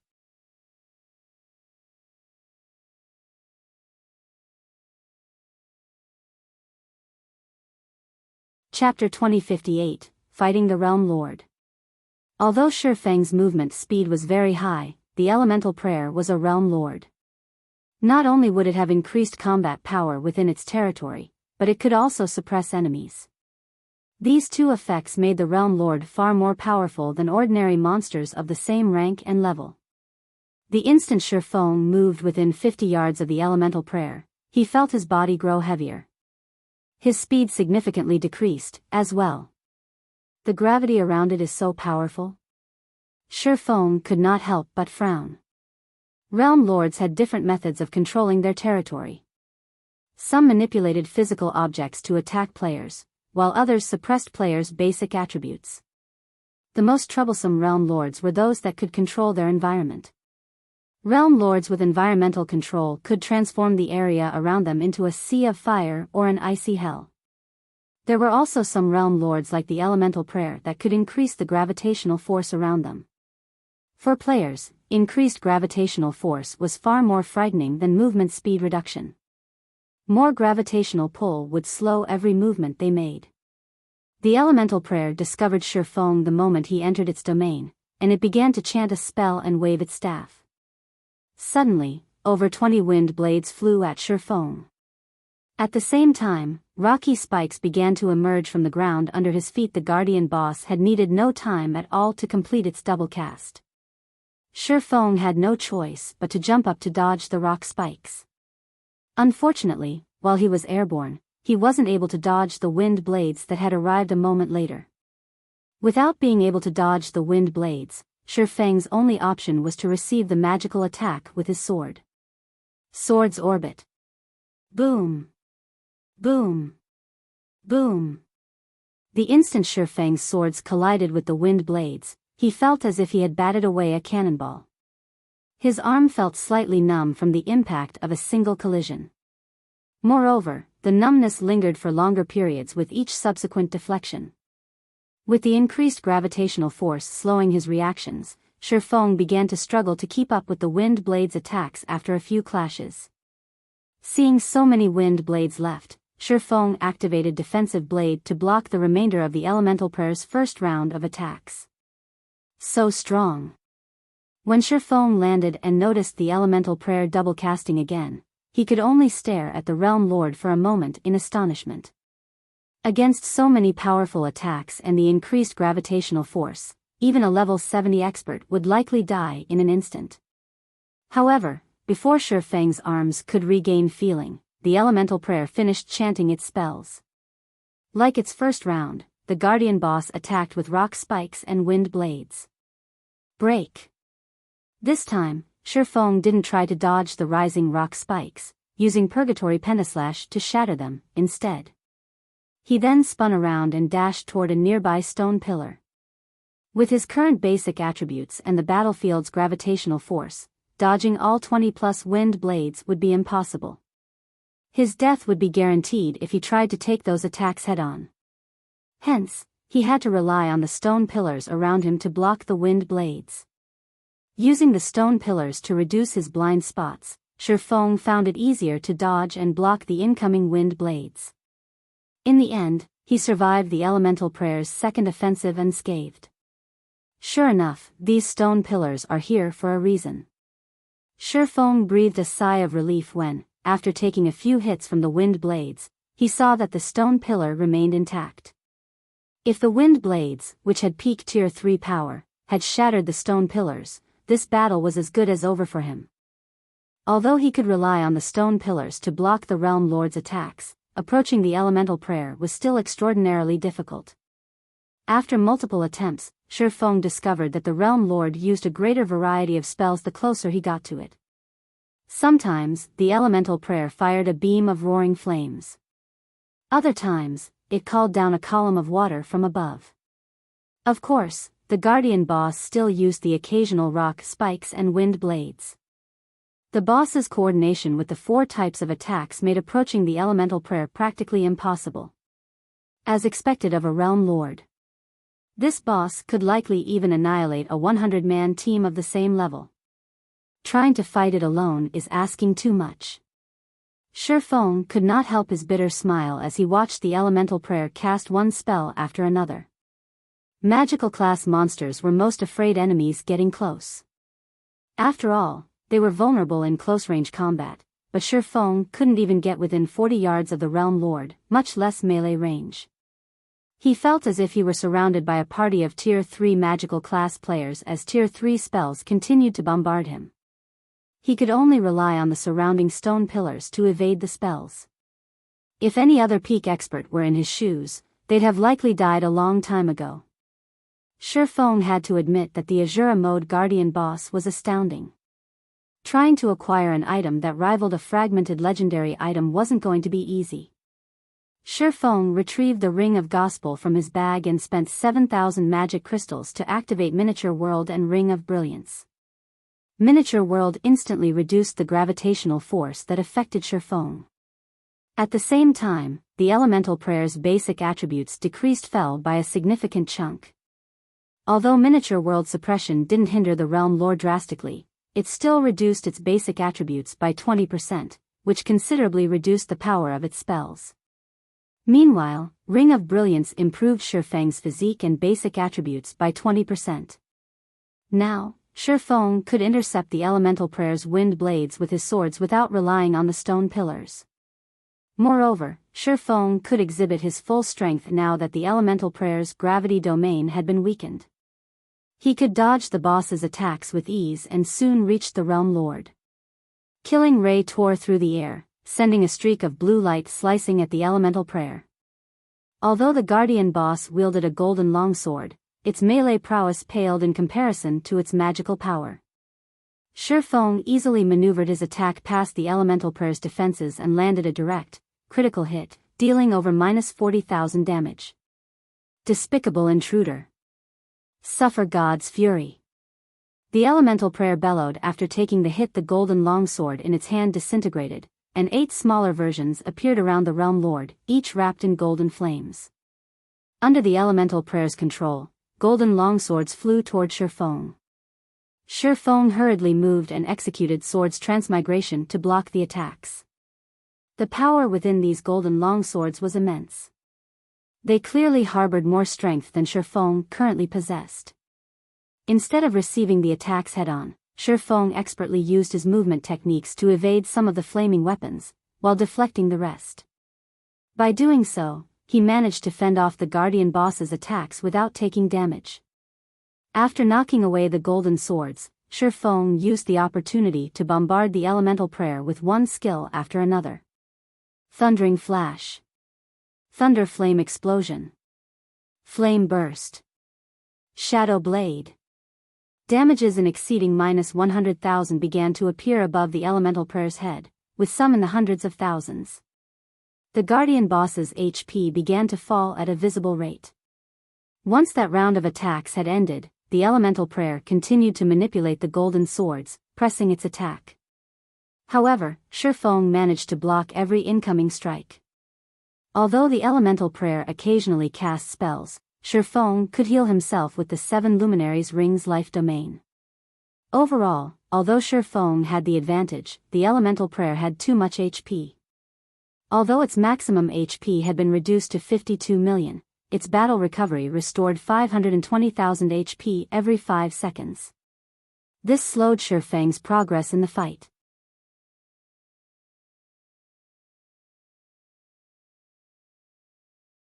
Chapter 2059, Bronze Combat Techniques True Ability. The Elemental Prayer's attacks were quite cunning. Since the start of the battle, it had used the 8 golden longswords to attack Shifeng from all directions. Moreover, the flaming weapons were far more nimble than the wind blades and could even alter their attack trajectories during their attacks. Even a shield warrior or guardian knight skilled with the shield would take a direct hit if they weren't careful. As soon as Shifeng began to execute Sword's Transmigration, he deflected 5 longswords, sending them in different directions. 2 of them slammed into 2 longswords Shifeng hadn't deflected, nullifying the attacks. Due to Shifeng's limited strength, he couldn't fully utilize the remaining 3 deflected longswords. He wasn't able to send them toward the Elemental Prayer. Moreover, he wasn't able to deflect or nullify the last longsword, and it cut through Shifeng's right shoulder. -83,167. Sure enough, I'm really pushing my limits. Shifeng breathed a sigh of relief when he saw his HP. Just one of these golden longswords could deal enough damage to kill a level 60 magical class player. Even a level 60 MT would likely be in danger. Fortunately, Shifeng's defense far surpassed that of a level 60 MT. Amassing 80,000 HP alone was difficult for current players, but Shifeng had already reached level 70, had a bloodline, and possessed multiple fragmented legendary items. Including the Ring of Brilliance's effects, he had as much as 260,000 HP. He was even sturdier than a level 70, tier 2 metric tons. This was what made monsters fearsome. Despite the fact that their combat standards were no match for players, their extraordinarily high HPs rendered players helpless. Unless players' combat power far surpassed the monsters they fought, they'd have no choice but to flee. HP was one of the weaknesses solo players faced. Even if a solo player were stronger than a boss, they'd never defeat the monster unless they had the help of certain tools. However, after blocking the latest attacks, Shifeng finally saw a ray of hope. There was no doubt that his strength was no match for the golden longswords, so his ability to deflect and direct the weapons was limited. However, sending the flaming weapons toward the Elemental Prayer wasn't impossible. Only, his grasp of positioning and timing had to be perfect. This was also the first time he had to deflect 5 attacks with so much strength, so he severely lacked the proper experience. After taking a brief moment to consider his next move, Shifeng began to attack the Realm Lord again. Like before, the 8 golden longswords flew toward him from multiple directions. This time, however, Shifeng immediately activated Void Shield, the translucent barrier enveloping his body. Sword's Transmigration. Boom! Boom! 2 golden longswords struck the Void Shield, and the 5 blades Shifeng deflected landed near the Elemental Prayer's feet, missing the boss by a few inches. Did I attack too soon? Seeing the flaming longswords land at the Elemental Prayer's feet, Shifeng knew he had been too hasty, resulting in an undesirable outcome. He needed to make some minor adjustments. Despite seeing the Elemental Prayer launch another round of attacks, Shifeng deliberately maintained his speed. Boom! 3 golden longswords flew into the Void Shield simultaneously. Fortunately, Shifeng had sent one of the 5 longswords he had deflected into the Elemental Prayer's foot. A damage of over -300,000 appeared above the Realm Lord's head, far exceeding what Shifeng's normal skills were capable of. This excited Shifeng. The outcome was almost as he had imagined. The system calculated the damage monsters dealt to each other differently than the damage they dealt to players. Although the flaming weapon had lost a fraction of its power after Shifeng had deflected it, it still dealt far more damage than what he could manage. Now, Shifeng, more or less, understood why the various superpowers in the past had kept such a tight lid on their bronze combat techniques. Mastering a bronze combat technique like Sword's Transmigration was far more powerful than obtaining a curse or taboo skill. Even without external tools, players would have the potential to solo high-ranked bosses with such a technique.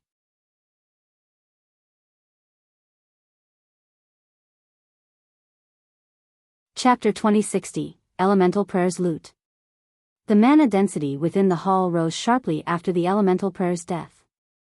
It went berserk as it gathered around the Realm Lord's dissipating corpse, gathering the particles of light into a dazzling ball. Slowly, the ball of light rose into the air, growing larger as it absorbed more mana. The light illuminated the hall as if a miniature sun had risen.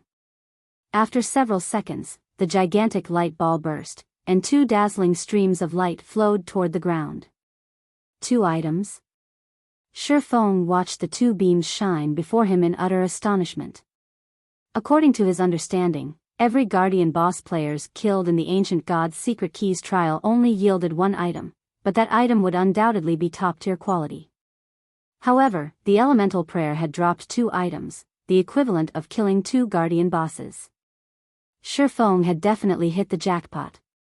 When Shifeng stepped forward and touched the 2 beams of light, the light faded and revealed 2 translucent globes, each containing 1 item. When these 2 items revealed themselves, the sound of a system notification reached Shifeng's ears. System, congratulations. You have slain the Elemental Prayer within 30 minutes. You may choose one of the 2 items before you as your reward. Shifeng was speechless. He had hoped that Divine Providence had doubled his loot, but in the end, he'd still walk away with a single item.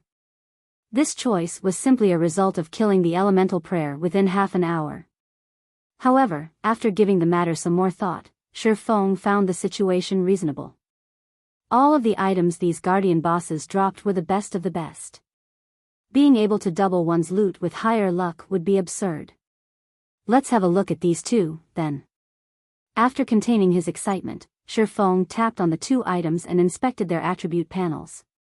After a brief look, Shifeng's heart began to pound with elation once more. Although he knew that these items would be top tier, he couldn't help his gasp after inspecting them.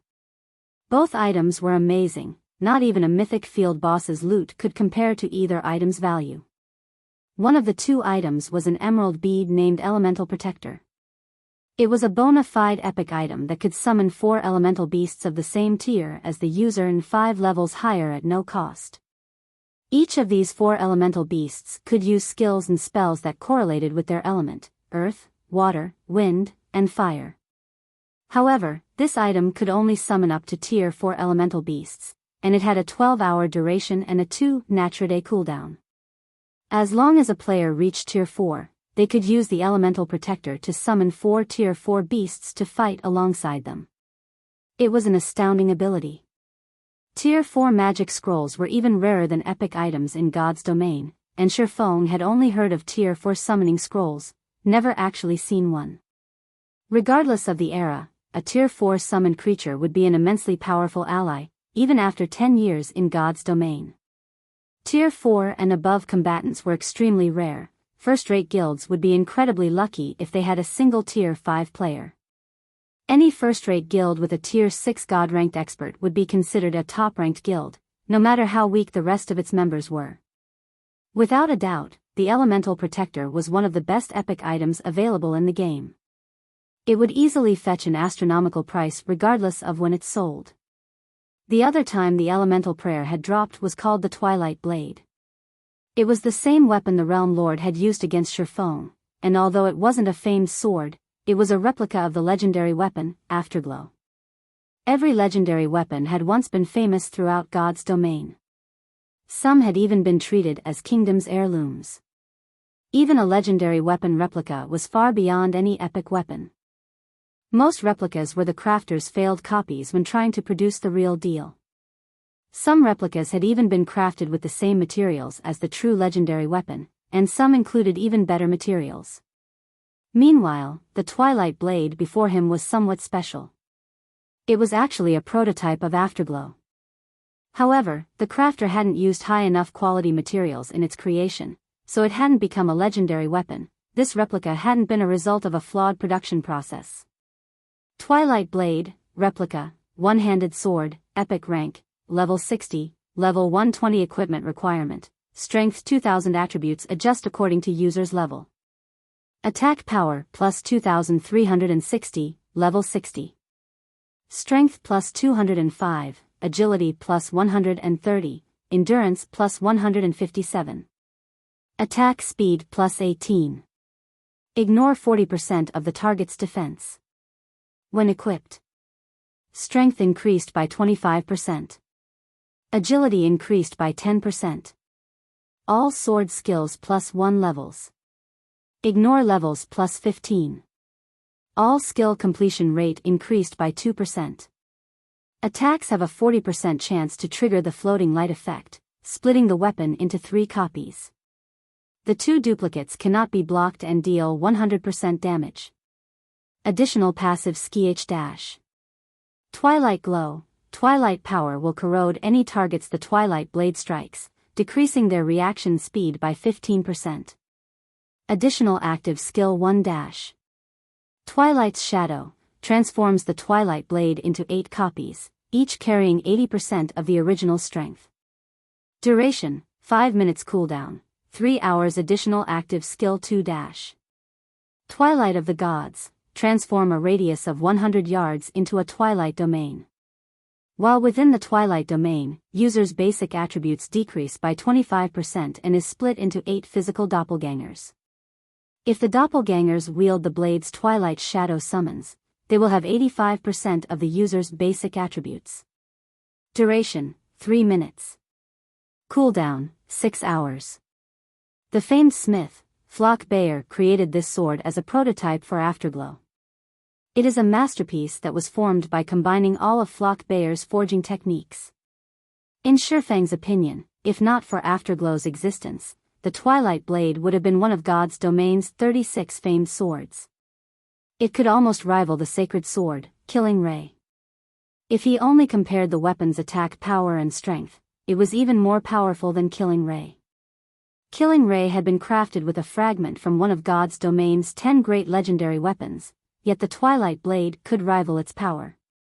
Although the Elemental Protector allowed players to summon elemental beasts, boosting their combat power, the Twilight Blade was a top-tier epic weapon with amazing additional skills. If one combined the Twilight Blade's 2 active skills, their combat power would skyrocket for a short time. God's domain's experts would go crazy for either of these items.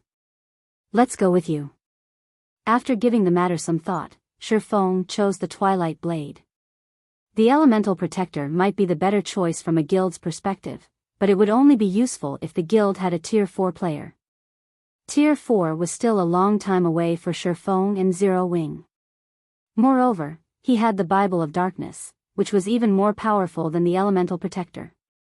On the other hand, the Twilight Blade could increase his combat power now. His Abyssal Blade's level was too low at the moment, its evolution speed couldn't keep up with his leveling speed.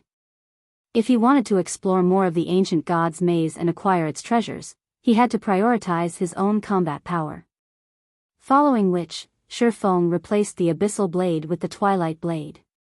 Although most players would struggle to fulfill the 2000 strength equipment requirement, it wasn't a problem for Shifang. Once he equipped the Twilight Blade, Shifang felt his overall strength increase substantially. His attack power, in particular, rose by a whopping 15%.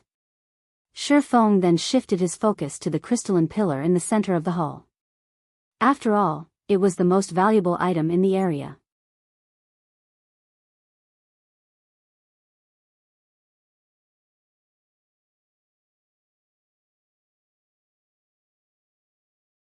Hence, Shifang guessed that it was an advanced bloodline.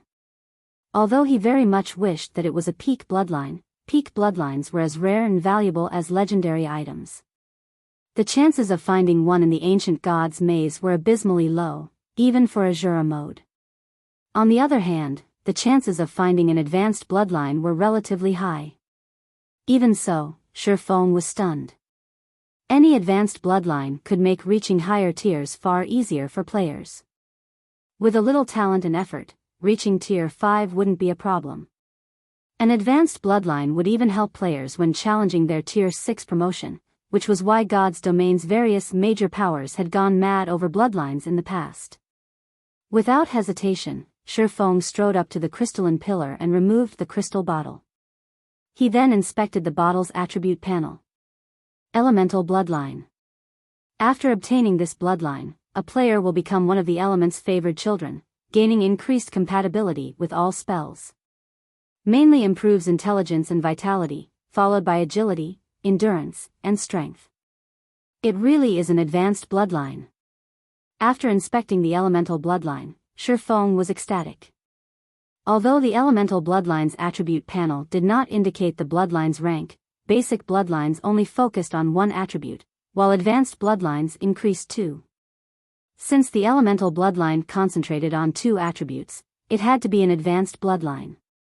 Moreover, the ability it provided was incredibly powerful, increasing a player's compatibility with all spells.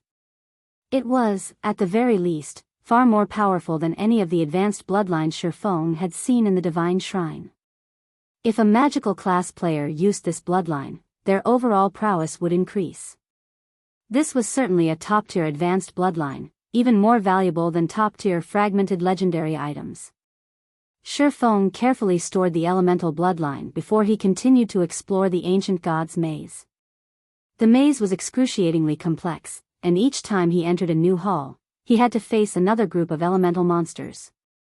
Moreover, these monsters' levels were a notch above the first group he had faced, all level 75 or higher.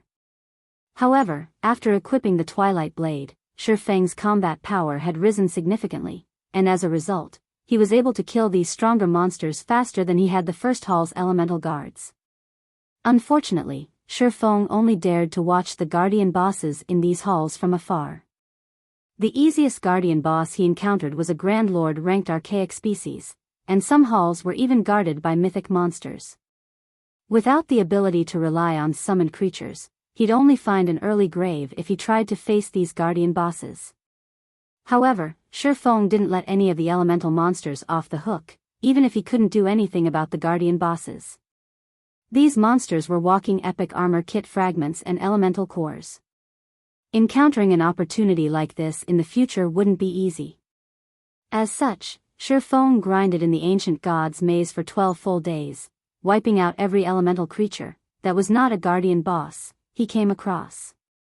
After exploring the ancient god's maze for so long, Shifeng eventually discovered a unique hall.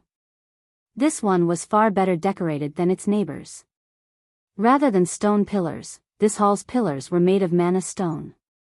However, due to the hall's poor lighting, Shifeng could only see 60 yards around him. The moment Shifeng set foot on the floor of magic crystal, he struggled to breathe. A deafening roar then assaulted his ears, and the entire hall trembled violently at the sound. The roar faded, and before Shifeng could regain his composure, a bright light illuminated the area. In the hall that could fit hundreds of thousands of people, a 60-meter-tall bronze dragon loomed before Shifeng.